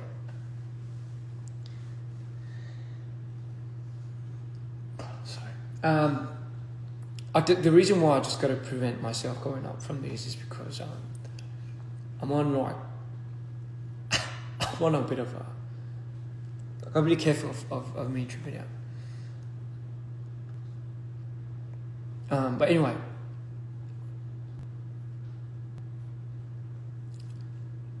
tour happened, and you could imagine it's every fucking thing, every worst nightmare. We put so much money into the production, which we did not design. Scott had his ways of setting up the tour. So even from the element of bringing that tour to life, like, that was all in Scott's budget. Like, I don't know how much he spent. He spent like a fucking shit ton of money in that, but that was all production. Like, that was all of that. And my only thought was like, damn, I finally get to see the fans. I finally get to perform in front of our crowd. And, you know, like that was the last of my thoughts. Like, that, you got to understand that was meant to be what I was excited for, like, bringing Mitre to life, being able to see the fans that I finally reached was like something that was so important to me. But the fact that the matter of the fact was, like, it just, like, that was like, I couldn't even process that. And then we did one show, we did one after the other. We started in the States. And with each show, I remember, man, like, I was, like, after I did my thing, it wouldn't even feel like I'm the artist.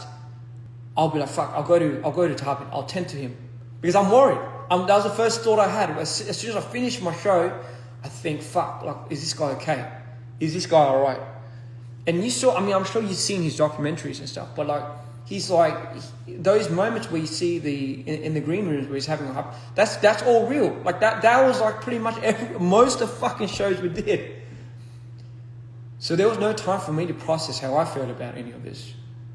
But I knew, but you guys got to understand, I knew there was like a big part of me that I wasn't addressing, and that was like, yo, I thought this was meant to be your salvation, man. I thought this was meant to save you, not kill you. And that one thought was a thought that drove me into oblivion. It was like after the 10th show, I think, I started cracking.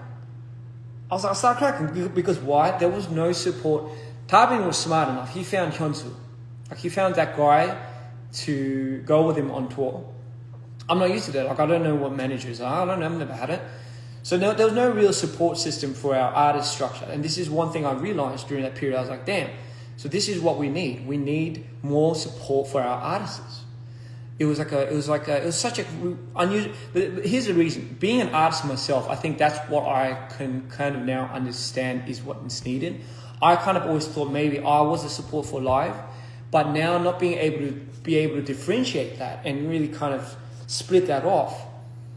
I never really took it in a way where, do I need that? And I was like, fuck, I do. Like, I really do, because we didn't even spend any money for hair and makeup, you know, and to some artists that's cool, because for me that was like the whole stick. It was the whole like conceptual makeup. So fucking hell, I would be doing my makeup for the first 2 continents. Like, I don't know. I'll watch YouTube. I'll learn, and those were the moments where I'd start crying, just in the mirror, just because live went up first and I went up second.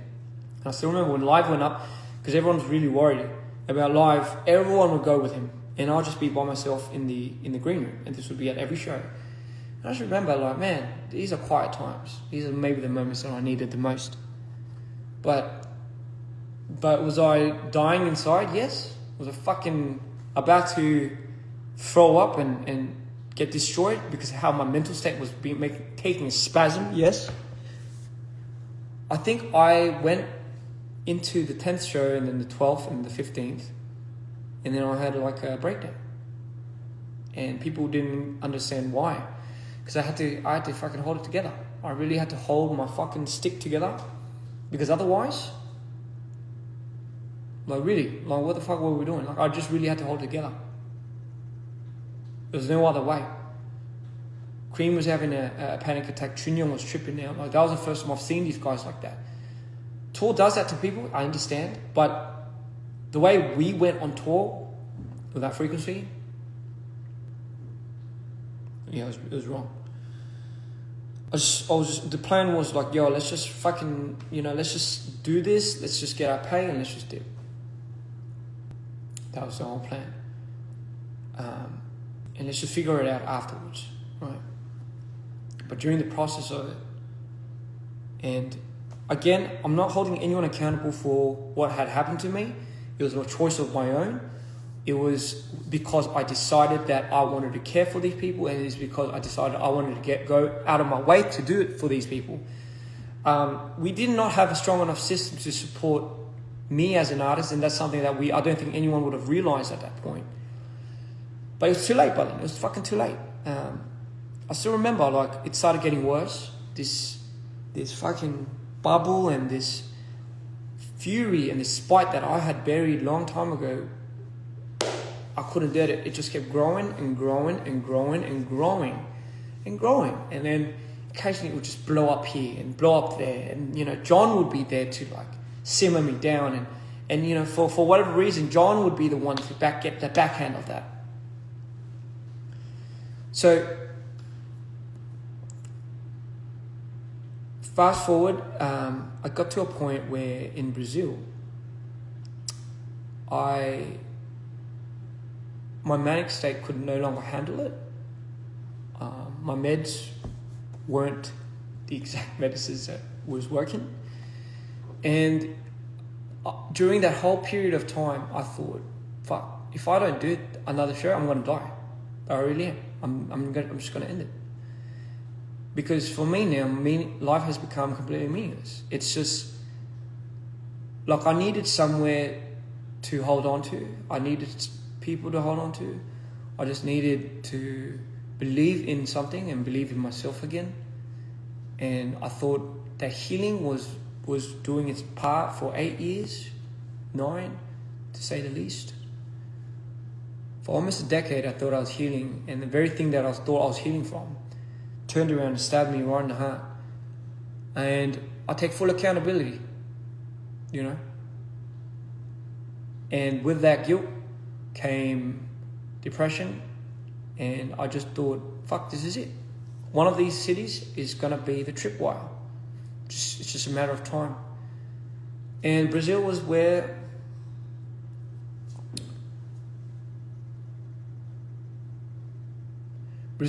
I made my first attempt at killing myself. And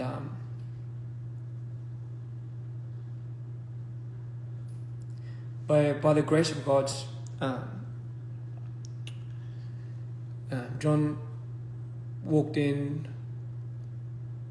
I think just in time, and I was sent to the ER.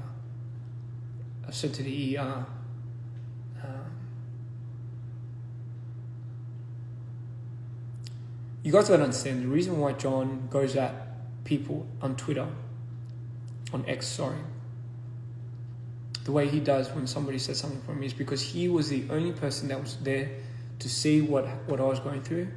The only dude that fucking went traumatic, got the traumatic end of it, and still stuck through. None of the other boys, none of the other fellas were there to see that. And again, that's not to say it's on you. It's not to say that everyone was a victim. Everyone was going through it. How can I see somebody that's fucking going through it, and how can I show them that I'm bleeding? But at the same time, my mind, you got to understand, this is why context is important. This is where I was coming from. I thought this is the end, and it just happened. I was like, fuck, can't take it anymore. I was like, fuck, here you go. Is this what you wanted? And then, yeah, Brazil would be the first attempt. And I'll come close to it. Still wouldn't give a shit. And, because honestly, like, there's nothing more to lose in life, really. And I thought about my mum, even called a few of my parents, my friends. But when you're that fucking gone, you just, and you black out. I can't control my fucking manic state. I can't control my other states. I just can't fucking do it. And I know this is why it gets so fucking tricky with the whole DRD thing. But guess what? Fucking went to the hospital, stitched me up really good. Lost a lot of blood, but you know, was a bit sick, couldn't walk properly. They told me that I needed to recover, but we had our show the next day. And nobody knew about this except Jeff, Rami at the time, thank God she was there, and John, and our security guard, our bodyguard. I told everyone, nobody has to know. Nobody needs to know this. Because everyone's fucked up in their own minds. Like, what the fuck would this do? So, I mean, I'm sure our fans noticed it back then. It's not like it was it's not like I could hide it. But I did. You know, and I'm sure at a certain point in time, my team started seeing that.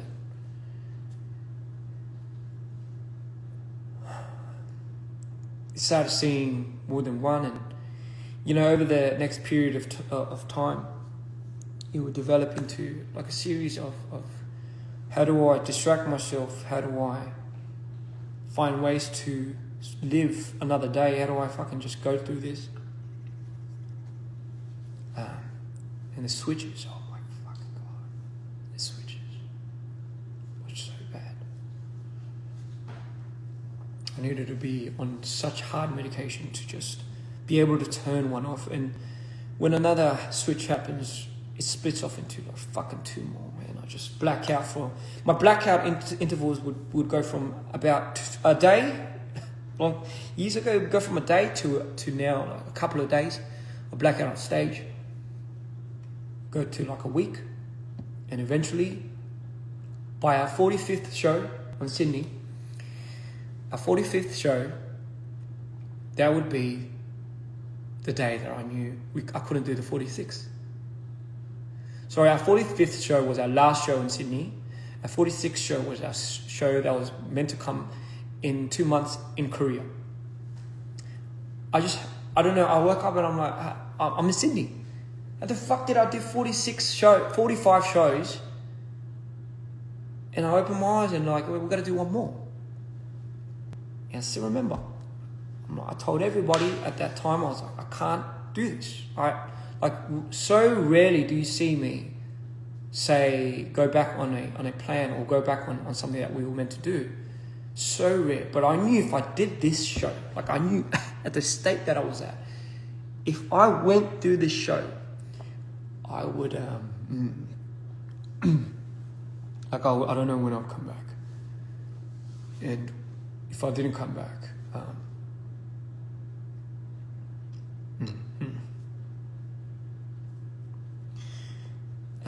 it would, like, I've never been more terrified in my life. Yeah. Never in my life have I been more terrified about opening my eyes and not realizing what I had done or who I was with or where I was at or what had just happened. And here's the thing, when you get to that state and you look around and you see the people's faces, and the reason why the reason why people couldn't really take it was because, the first thing they said to me was like, you're going to put these people in debt. Like that was the answer back. And I know, listen, they had no idea the exact state that I was going through. It was a request, but at the same time, like if I had just not done that show, obviously it would have put all these people in debt. Like not just the promoting side, just a lot of the workers. So you know what? Just hearing that, what do you think I'd say? I'm like, yeah, fuck it, man. Like you did it up to this point. You did it up to here. Why not? Just fucking, who cares? It's not about you anyway. Just fucking go for it. And I did it. I went on stage and I blacked out. I blacked out for what? How much was it? A month. Exactly a month. And the saddest part is I woke up in Korea. I woke up in the hospital. Getting fucking stitched up again. And then I was like, man, what happened? What the fuck happened? I was doing a show in Sydney. And then, you understand, our support system, like Rami at the time was on deck. She's filming all of this. And the reason why we record all of this is not just for me, but for us to understand what is happening with me. It's like a log where I can't. There's only a certain amount of time when you get to a point where you ask somebody and they won't tell you. So you get all these trust issues from people not really telling you exactly what you did and what happened. And a month is a fucking long time for you to black out. So I was like, please, with all due respect, I deserve to know what had happened or what the fuck's going on. And then we went down our list. And, you know, like in Sydney, after that happened, that's when my high school mate, my best mate from school, Ronald, appeared. And he just came for the show. Like, bro, the dude just came for, like, to support me, as he always does. He didn't know what the fuck was going on, especially Dpr. He just saw me switching and he was like, this guy needs help. This guy's in trouble. I've known this guy since high school, and you know, he's been the same ever since. So I was desperate. I was so desperate. You don't even fucking understand. I was desperate. I just needed anyone by my side. But I didn't have the audacity to even begin to ask Tarbin or even, you know what, Cream stayed around for a bit. Cream was like, you know what, like he tried, but it's not on anybody. Like anybody in our situation at that time was going for it. They're fucking ruffled up. But I was like, you know, fuck, I'm gonna send it. So in Sydney, apparently, looking up all the shit that was shot, and I made a few more attempts. Ronald saved me. My other friends saved me. You know, while all of this was happening, Jeff was keeping monitor on all of this. So he was sending all these people to help me out. He was orchestrating a lot of these things to pull me out of these moments. No one else was there. No one else was fucking there to see what was fucking going on and being rattled. You know, nothing. Even I wasn't there, So, you know, just fast forward, Korea, woke up. Oh, what's going on now? Oh, no, you know, this happened in the hospital, this happened here. Like, my first, and you were like, man, in your psychosis, you were like, yeah, you said you needed a team. The first thing you kept calling out, you need a team. So I was like, man, maybe I do care. Maybe I do want to survive. And we had another show to do. We had to reinvent the whole fucking thing. And apparently you're like, yeah, you're halfway doing it. You're halfway done it. I'm like, so in my psychosis, in my manic state, I designed half of the show already, and all we had to do was end it. But I know everyone was think about it, man, 45 shows at that state, fucking do your head in. But I was like, man, what would it mean if we didn't do this? And we're just proving that to the world that we could do this. We can't do this with our squad. Like, are you just proving that, guys? Because everyone wanted to pull the plug because they saw the state I was in, and I'm like, what? Now you guys want to pull the plug? Like, now you guys want to fucking? So now we were talking about it, and I just something switched in me, something clicked, and I was so pissed off, and I was like, you know what? All right, I get it. But we have to do this show for my sake. Because for me, my deal was, if this show doesn't prove to me that what we do is worth anything here, like at least what I think personally, what we did, like doesn't come to any part of what we believed in, I'm just going to fucking, this is going to be the end. Like I'm just fucking doing my head in. This is it. Like give me the affordability of actually just doing this with you guys, showing it to you guys, showing us that we don't need somebody like that, and we can orchestrate it simply by us. Let's show them that we can do that. You know, I went full fucking tyrannical on these guys, and that was the first time I ever did that. Forced everybody to just do this show, you know, because if it didn't, it meant I was gonna die. But I didn't want to fucking put that on anybody. But I just needed, you know, I was just desperate, guys. You guys, I don't even know how to fucking say it. I just needed something. I needed someone, and I needed something that was real. Yeah, just something that was real. You know, our fans would obviously be devastated, but trust me when I say, you know, you guys were, for me anyway, the reason why I try to hold it together with every single show I did. I didn't want to give you the impression that this was like I'm crumbling or this was crumbling. I wanted to give you the impression of somebody that was like meeting you guys for the first time, hearing your stories, and fuck, those are the moments that brought me back. Those little walks I had back to the cars, and hearing your stories about how this saved your life, and I was like, man, this has to mean something. Like, yeah, this is something. But, you know, internally, like, all of this was fucking going on. What I did, what he did, what they did with this and that. I'm like, fucking hell. Just fucking hate stuff like that.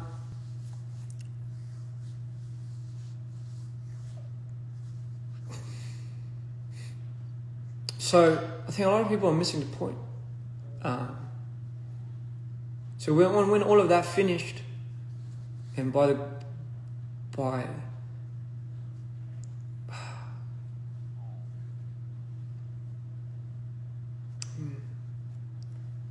thankfully it was a show that, you know, would save my life. Nope. And you got to understand, like, it was not even the show. It was not because of the outcome of the show or whatever. It was when I went back and, you know, I wasn't going to go to the after party. I was just going to end it there. You know what? This is it. I finished it. I did my job. I'm not good anymore. I'm going. And for some reason, I felt like I had to go to the after party, and that's when I saw everybody celebrating and everybody like crying and you know, feeling like they've overcome something so big that it was so inspiring, and I was so in awe when I was seeing this, and I was like, wow, so this is what it was. Like, this was the energy. Like, this is why it was so important for us to do this. Like, this is why it was so important. It was so necessary, sorry. And that's what I took from it. And then I met, and from the darkest era of my life, where I thought there was no coming back, where my idea and image of people were just so vaguely just distorted, I started meeting these people that I had in my life back in my time. You know, some of which you might know, you know, like Ryu, Jono, Josh. Like, first it was Ryu and his wife Sarah. And, you know, like, that's when I truly believed there was a God, because how could there not be? Like, if we're suffering like this, if I'm suffering and I'm not even allowed to acknowledge my suffering, like, what good is it? Like, what is the good that really comes from it? The good that comes from my heart. What does it all fucking mean at the end of the day? And, you know, like, these guys that I met during that journey just helped pull me together. I don't know what it was. It wasn't even anything that they said. It was just something that they just brought with them. And just like that, I just went back to LA. Before I went back to LA, I remember putting some of the boys into the room. I'm sure you guys remember what I said. I said, give me something real. Otherwise, you can't leave the door. I said, just give me fucking anything, bro. Give me anything. Anything. Just give me anything. And the fact of the matter was, No one could give me anything. Financially, emotionally, just nothing. Yeah. And that's when I knew. I was just, fuck, I don't know what to do when I go back. And this is when the talks of the masters started coming up, Tarbin's masters. I hate that we have to boil it down to the value of what Tarbin's masters were. But the way we built his archive, I guess you would say, Cream's involvement, my involvement, even Scott's, it wasn't very much like any other team's, I guess you could say, involvement in creating an artist. A lot of the fundamental, a lot of the DNA of DPR does come from the concepts that we've derived and I managed to put on from mind to paper. We have such a role to play in our elements that, you know, it's kind of like a shared property, if you were to say, amongst everyone. We missed a lot of the payments. I'm just speaking specifically, I'll speak for myself. I missed a lot of the payments. I never really got a cut of anything. So I'm just going to speak financially from now, like from this point. The only thing that we could equate value to, that I could equate value to, of what I was ever doing, was in Dpr life, as much as I hate to say it. Not just me, Cream, Chunyong, but like when we heard that, you know, you were gonna get up, you got up and left for the best reasons for yourself, obviously, and you know we support that. Like it's not something that it's not like a difficult thing for us to grasp why you needed that for yourself. But like just what we had done and what Scott disallocated that with was like hearing that he had still full masters, like he was signed over the shares, was like it was just insane. Like I wasn't even in the conversation when this happened, and you see what it does to me. Like you see where this fucking. It's not about me having anything now. This is the point that everyone's missing. I couldn't give a shit less. I really couldn't care less about his masters now. I really don't give a fuck. Just make sure we give it out to the people that deserve it here. And I'll say it on this live, but I don't even need to get a cut out of that. Let's just make sure we distribute it to at least Cream or even Junior. At least the people that did something. So then we know whatever we did at least in the past and whatever we decide to do in the future going forward, at least they have a part of something that they thought was real and it's just not completely destructed. Just that much, right? Yeah, just that much. When I heard what you did with the masters, Scott, and who you gave it to,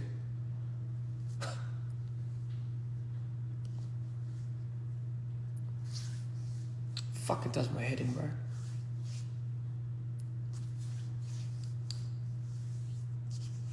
Number one, the fact that you had it, sorry.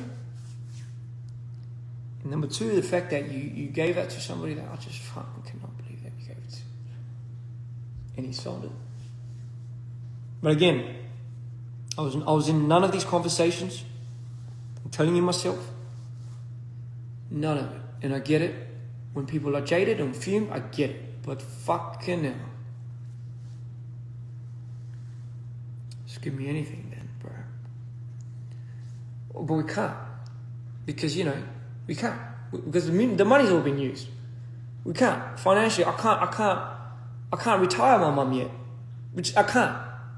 I just fucking can't. So you're telling me, like, I have to now start making money as an artist now? What if I didn't become an artist?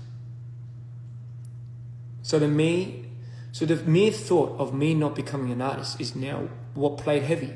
Holy fuck. We've all been fucked. Like, so the only way I've ever earned money was when I became an artist, to exploit myself while investing into myself, while investing to others, while creating a whole DNA brand of this, while doing this, while doing that, while doing this. But fuck your 10 years of doing what you did in the past. Fuck your salvation. You're not going to get paid for it. Just start all over again, bro. Start all over again with a new team. Just start all over again. Don't worry, we'll get you your trademark back. We'll get it. The fuck does that even mean without you guys? What does any of that mean? What does any of this mean?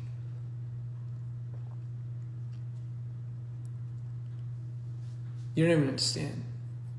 The idea, the image of what I had for us has been destroyed. The people that were in that image and the vision and the picture of who I believed in and celebrated is no longer here. And you can't say it's because of this and because of that. Because when I had said, we need this, I need this, and we need this, and everyone had their own agendas, and everyone had their own choices, don't ever for once think, ladies and gentlemen, that anyone was gaslighting anybody. Respectfully to all parties too. Nobody is gaslighting anybody, especially here. No one's in my ears. No one's influencing me to do any of this. If anything, I look at our boys and I can't drop it. It's like I'm getting hit by like fire. I'm getting hit by like arrows. And people are all on these other side of the fences, and they're saying, hey, fucking don't shoot arrows at this guy. Hey, make sure you're not, like, everyone's just talking on my behalf and not even fucking even asking me like how I feel about this thing. Yeah, but it's for you, man. It's for you. It's for you. Like, all my fucking life I've been hearing it. It's like, for you, bro. It's for you. And every single time I hear that, like, it's just like no one is here.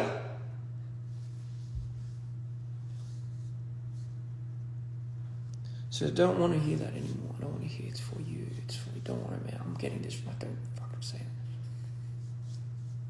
I'm not doubting anybody's intention, and I'm not doubting anybody's will for things, but you have it all twisted. And nobody even bothers to listen anymore. You don't think we've tried? You don't think I've tried? You really don't think I've tried?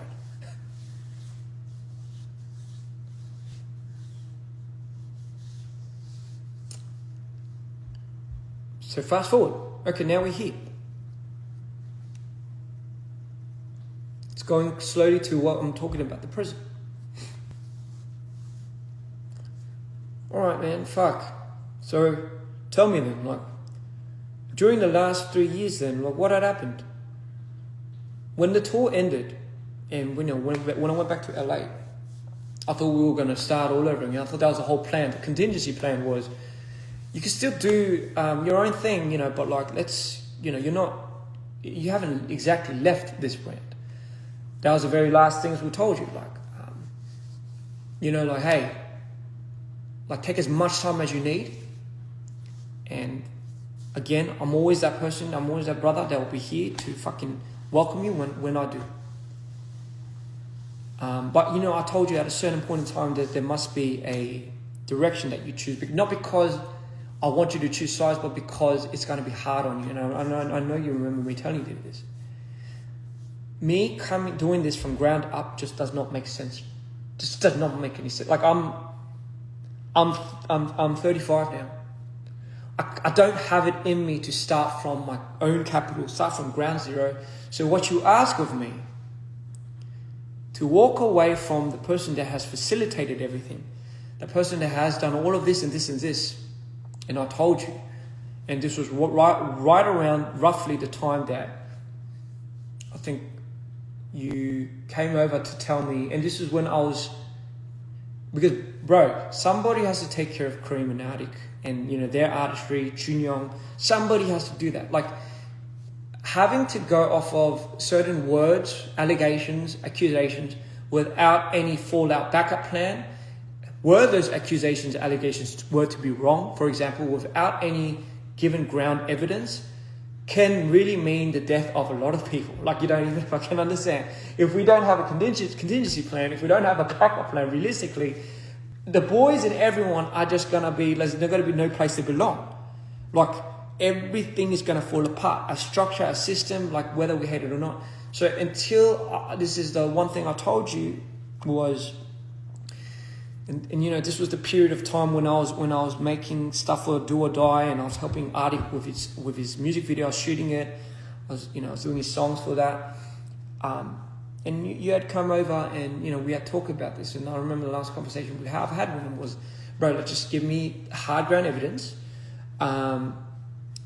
Otherwise, I can't just fall on words, and you can't, and I hope no one can blame me for that because of just all the shit that I went through. And it was just, I needed something to be real, much more real, other than just like something that is just like, this was meant to be like this was meant to be like that. And for whatever reason, I was like, okay, like, I'm still open to all of this, man. Like, I'm still open to it. As a brother, I love this guy. Like, this is just something that, again, was something I needed to make sure I had grounded. Had this give in, I would not be here. Like, that is why it's so important, and this is why I'm telling you. Like, I do not want to fuck around anymore with my life, me personally. Not telling everyone is doing that, but for me, like, there's got to be a point in time where I just got to hold myself and just stop and just follow my intuition. So for me, I just thought, you know what, like, until something until something becomes more solidifying, I can't move, I can't budge. So you know why it's such an awkward situation when the dude that I'm trusting, the dude I have to trust, and the reason why I say this is because I went through with my mum, all my attorneys, all my lawyers, and I went through a lot of the documents that, you know, you were filing and I was meant to file, and all of these things that could have been and would have been marks of, you know, like scum, like we just fucking auditing. That's what that's what Ronald was there for. That's what I guess your mate Matthew was there for. Ronald was my finance guy. He was in banking business for more than 8 years or something. So if anything, it wasn't like I didn't have these people that didn't know what they were doing. I had the people that were biasedly on my team that were meant to work against these type of people. So while that was happening, I'm sure like a lot of these other third parties were like drafting a scenario of their own, trying to find the means of getting this. And all this spectrum, I'm just looking at this one dude. I'm like, would this one dude, Jeff, right? This guy that got like all these things and gifts and, you know, went through the hardships with us when we were at our financial loss, stuck by everything contractually, like on paper anyway. And on paper, I don't know what we were talking about. On paper, where it matters anyway. Our relationship with him is transactional. When you're saying, when people are saying like, oh, but he's using you. Yeah, but I'm using him. It's a transactional code. And as long as it's transparent, it's good. But for the most part, for me, because being with this guy has to be transparent with me. He has to be. Like, he can't risk that. Like, you got to understand, like, it's not just, we don't have like these things that like no one's like at risk. Everyone is has something to lose for. Everyone, especially that dude, especially that dude. So a lot of the things that I'm hearing, a lot of things that I'm reading with a lot of these files and these lawsuits, just doesn't, I don't know, brother, like it just doesn't click with me, because I'm like, why would this guy do it at our most demising time when everything is coming to the light? Why would somebody that was with us for those many years all of a sudden decide to be like, oh fuck, after hearing all of this, after getting a lot of these speculations, I'm gonna fucking do you double. I'm gonna double down and I'm gonna just take this from you. Like, it just doesn't make any fucking sense. It just, I don't know, just spare me for me it was just the talk. I just need some more hard evidence. I know, and you know, it's a bit of an awkward position, guys. The reason why I needed to address this is, do you see how I have to work alongside this business so I can make it fruition to be able to support the team that I have now. Otherwise, it's a very awkward scenario where we're now giving speculation without context to fans, and fans are thinking, man, this guy's being manipulated. Like, holy shit, this Jeff guy, fucking this guy up. And by all means, if those come to fruition and those are facts and those are something that we can prove later on, and that is like, bro, I'll admit it. I'm fucked. I'm gone now. I have to go to the psych. I'm done. I'm done for. But imagine, just imagine in a world where like we don't have none of that. I don't have no comms. I don't have no information. My mom's working right next to this dude. We have the lawyers on our side working not with, but against this guy as well, and vice versa. There's just nothing, and we haven't done up anything for the last 3 years. For the last 3 or 2 years. For me, it's important because when I look at Chunyoung, when I look at Arctic, when I look at Cream and Arctic, and when I look at myself, it just, over the last 2-3 years, just like you have been putting out albums of your own, they needed something that of their own. If I was to start that all from ground up and try to bring it up from nothing again, like I just don't have it in me. I can't base it. It's just too big of a thing for me to base my life on now. Like, I rather have this somehow figured out. And I just never understood. And maybe this is why I didn't understand why there was so much, why it was so hard for people to get the trademark here, I just never understood this, because I said the dude's representing me. And then I'm like, then the people were like, no, but don't trust this dude. But I'm like, but you trust that guy. Like you have your own man. You have your own dude. And I don't know that dude. And if anything, like why would I trust this dude? Like, I'll trust your word. So then remember, like, that's something we said. Like, as long as it comes from our mouths, we're not gonna trust anyone. And I kept that. I kept that fucking key, and I fucking went with it. And I said in our last conversations, I'm like, listen, this is why I want to distribute it. This is the only reason why I want to distribute it. And I'm sure you remember, I was like, listen, this is like, I don't need to take a big branch from this. I was like, man, I'm even willing to break it off with Scott, because I believe still credit is deserved where credit is due. What the fuck that means. But for me, that's the only reason. Like, I don't even give a fuck about the trademarks and all of that. Like, if that's what it takes for you to, also be at peace, I'm like, at least give something for everybody, so, we can start continuing on with our lives. And I said, that was it. Like, I don't need to get anything from that. That was the only reason why I wanted it. I didn't want it for any other reason otherwise. Like, because the whole trademark thing, the whole DPR thing, being able to use DPR doesn't mean shit without you guys. Like, it doesn't mean shit without the team that I thought we once were. And mind you guys, like, even our OG fans that were there from day one, you don't even know the deep and dirty of all of this. And this is why I think you guys deserve to know where this comes to play.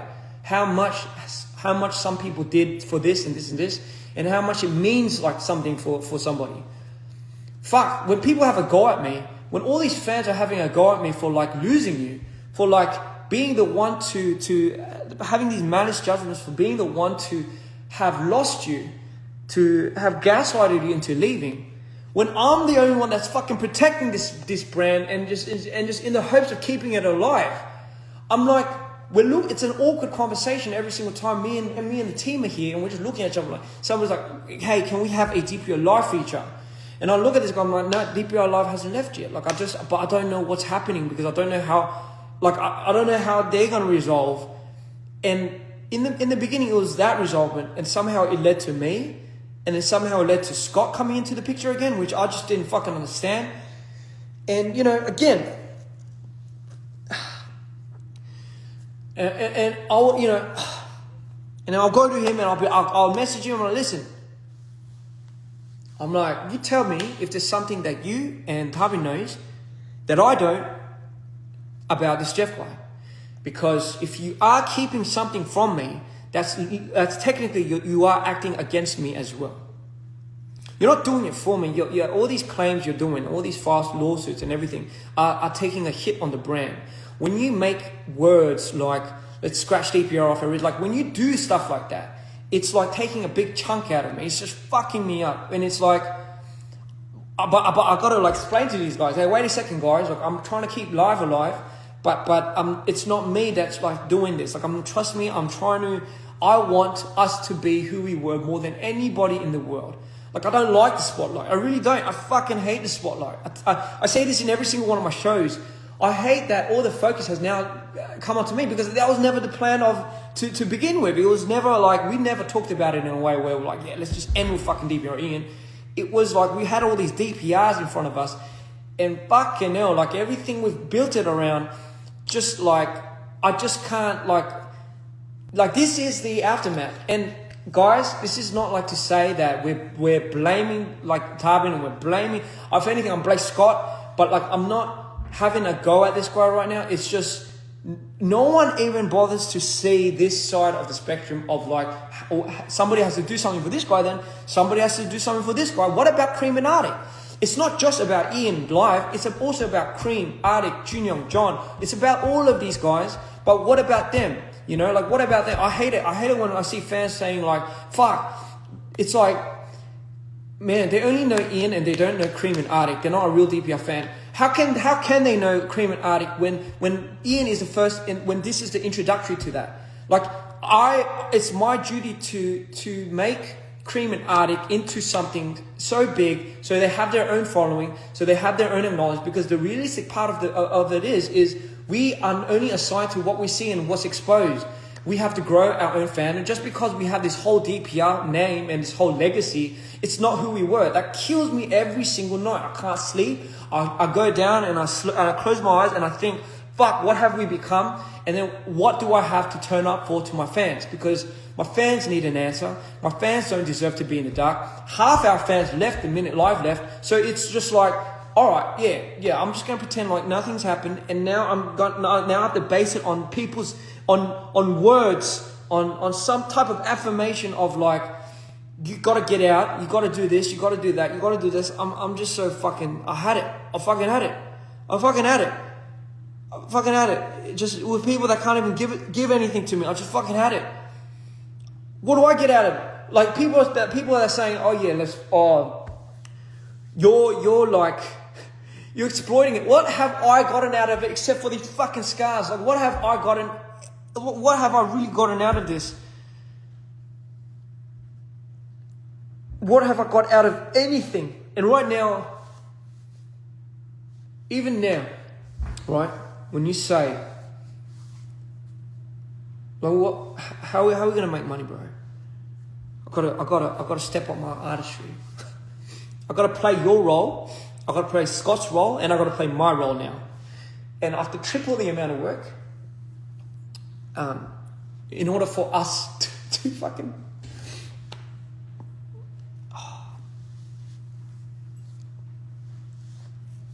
gotta look out for my people. I can't. And for those that are like wondering what the state is like now in DPR, I mean, over the last 3 years, we did a lot of things. Like we had Arctic come out. That's a big sense. Junyoung's brand has come out. Cream and Arctic's combination, Cream's solo album. You're telling me none of this, all of this, meant nothing to me, even in the last prior 3 years. Like, it's like we're just kind of funneling through it. It's like, yeah, let's go look beyond this, man. Look beyond it. Come on, don't be stupid. You're being facilitated again. You're being used. You're being utilized in a very unfair, uncanny way. In a very fucking, like, you're being used, bro. And when I hear that from the dudes that are just out, not even in here, it's like, man, I can't fucking comprehend this somehow. Like, I just can't. Oh, but it's for you and everything. And it's like, all right. But what about these boys? What about these guys? Like, what do we do? The last 3 years have been probably the most turmoil without you, because I sincerely miss you. I sincerely miss how we were. I sincerely miss the team and who we were before. But if things can't come to, if like nothing can come to clear, like even after 2 or 3 years, like, and you're telling me in the 2 years I wouldn't have done nothing.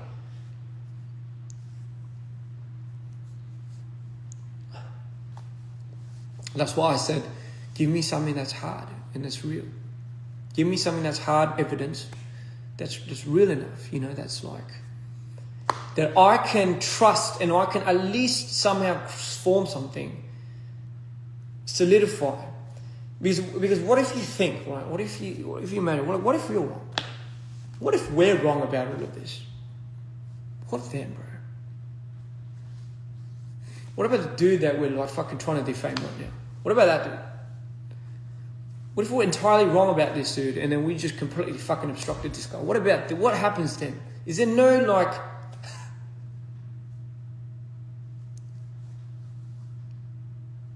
I'm in such a fucking awkward position right now,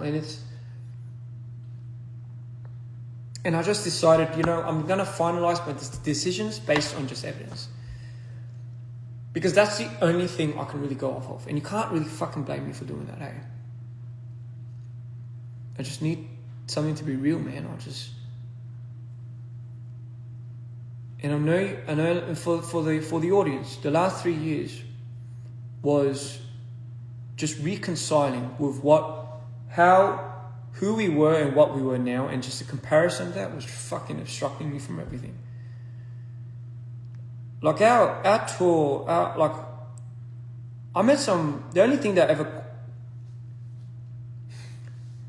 our Reborn tour was a reminder to me of like who we were and who we are now, but yeah, I didn't have an answer for it. Like I missed who we were, even with all of that, Dpr Ian meant something because it was with Dpr Live, to be completely honest. And when I lost it, I'm like, why am I even doing this? And then Arctic's like, man, I've got to do my own thing, and Cream's like, I've got to come out with my own thing. And during those turmoils, I'm like, man, like, do I have to just use this as a distraction or what? Like, I'm on the fence. After the Reborn tour, and it didn't do too well. I went insane. The whole album, Dear Insanity, was based on my insanity. Because during that period of time, there was too much drama on trying to find and adjust to a new team. It wasn't like how it was before, eh? But fuck, I was somehow ironically finding more ground. Finding more peace, but not with the peace of my vision for DPR. I still remember, maybe there's a realization of realizing, like, fuck, did I really enforce too much of my vision onto you? Did I really enforce too much onto this guy? Where, like, I didn't even know what was happening. So I started, like, fucking being myself. I'm like, yeah, fuck. Maybe that pressure just really got to this guy. And when he finally got he mustered enough independence and courage to do something of his own, he fucking went for it. And I remember that was the day I applauded this guy. I'm like, yo, you got it. You fucking got it. But fuck, I didn't know what was being taken away from me in my own district. And it took me 3 years to get over it. It took me about 3 years to get over. And here we are. And, now I'm in a place where I have a new team. We have new structure. Everyone's being treated fairly, financially and everything. And for what, and all of these things that we need to maybe uncover personally later on, like with our things, it's fine. But for the most part, I needed everyone to know the context of what's going on now with me, because everyone's just like fucking having a go at me, everyone's talking for me and all of that. Like, please guys, like, it's, trust me when I say DPR is in my best interest. Again, you're missing the point. Do I have to make it a thing where I have to bring attention to how much somebody does and who does what? Maybe because everyone's making it personal. Fucking hell. Like, I hate doing that. I hate becoming like that. I don't agree that I did enough for me to do all this. I agree that everybody had a huge role in this. Everyone went through it. Everyone was a victim. Everyone went through their demise. But the only part that nobody was really listening to or really heard was just my part of it. And I tried to keep from it, but fuck, if I take that context out of the story and what you're looking at is like, I get it. I get why everyone is like thinking that way. And which is why now it was the time I spoke up. It was purely for that, because it was harming everyone here. It was harming them. It was harming him. It was brooding me up. And when I see like instances of like Scott coming back into the picture, and like all of that, like just fucking fucks me up a little bit, because it's like, did we not forget? Did we not forget how this all fucking propelled into shape? Did we not forget? So don't come at me for not like controlling myself, my part of that. I did everything I can to fucking hold that to my wit. Oh, fuck. Sorry, I wrote like all these fucking things I wanted to say, but I just went off task.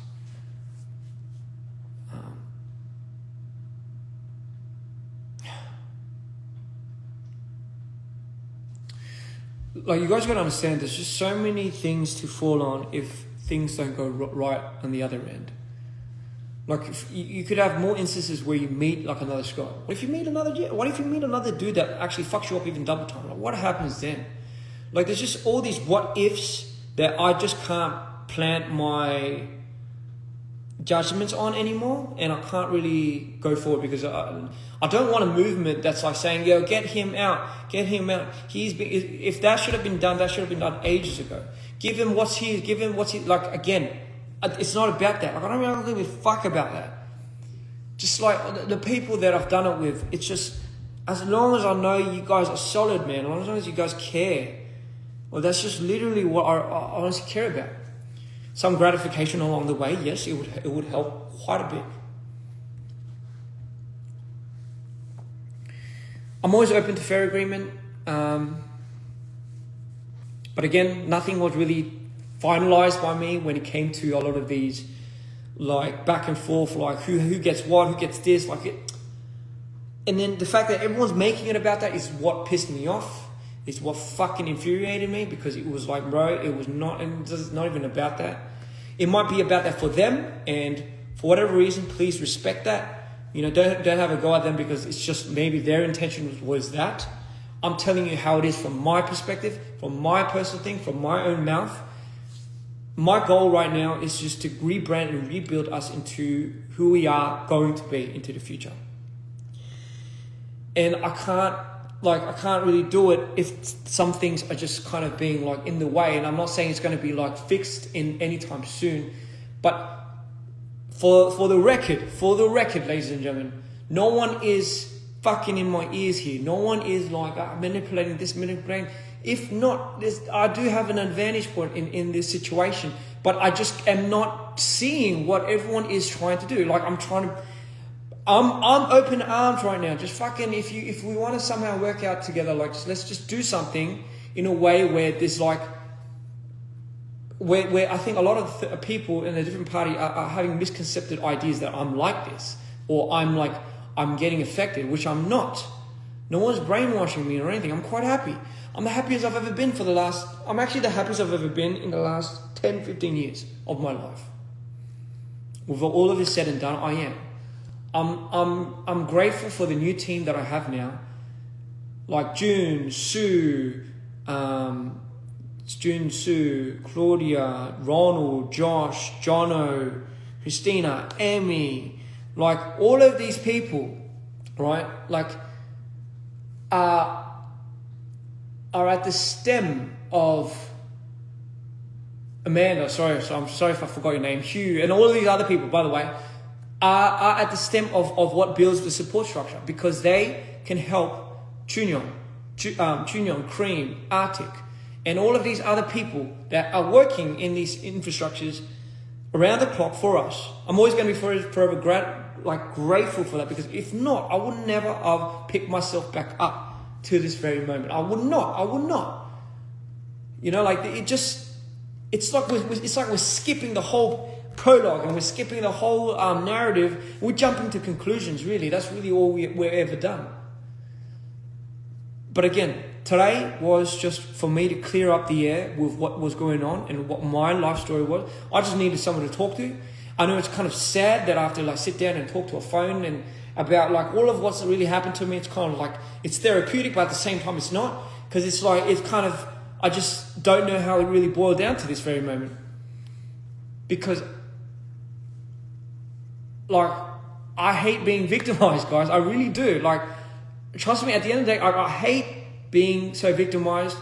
So please, like, just, save the pity party. I beg you. I'm good.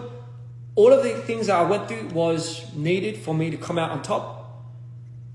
Were some experiences necessary than the other? No, some weren't. Some were not. But necessary. Like, I needed it. I needed it for myself. So, with that being said, I hope from all of this, we somehow find a conclusion to a lot of these things. Another thing I want to tell you guys is, for our fans, like, again, I know more than anything you guys want us to be that, right?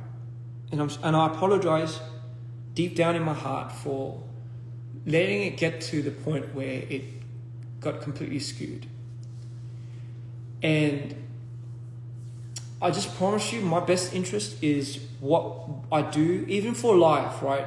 Like, what I want to do for us in the future. Like, it's not like I haven't given up. I was about to, but I haven't. And I'm willing to step up again. I'm willing to find a way into this life. I'm really willing to step up again and continue this and really figure things out and work up, because at the end of the day, we deserve it. I deserve it. Our fans deserve it. And it's something that we can do. We can come out from these fucking ashes. And if I was somebody that gave up, what would I be representing as well, personally, to my fans? Like, my fans, I know, struggle to a certain extent with their own problems. I just didn't want to be the voice of somebody that was like the result of their, I guess you could say, their demise. And I did not want to give that a go. I didn't want to give a go of me losing. And,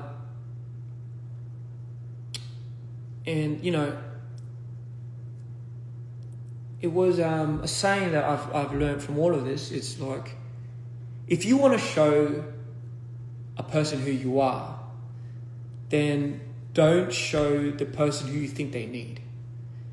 And that was something that was what really got to me, and that's something I've learned.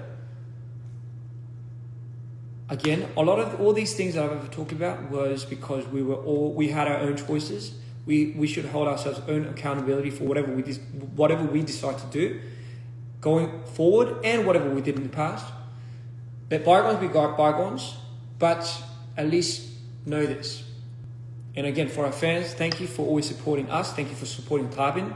Thank you for supporting even, like, I don't know if you're like, but just thank you for supporting everyone in general. That's what we want. Like, we don't want it to be like this whole war thing, right? And here's another note to add to that. Some people can like some people for a different reason, right? Like, you should never ever bash somebody for liking somebody for a completely different to yours, whether it be more in depth or whether it be shallow or not. Let somebody like somebody for their own reason. It's like a banana, right? Like, we look at a banana and somebody might be like, I like the texture of the banana. I like the way it looks. I like the yellow going to a bit of the brown spots. I love that, that's what appeals to me. Somebody could be like, yeah, but I love the taste of the banana, right?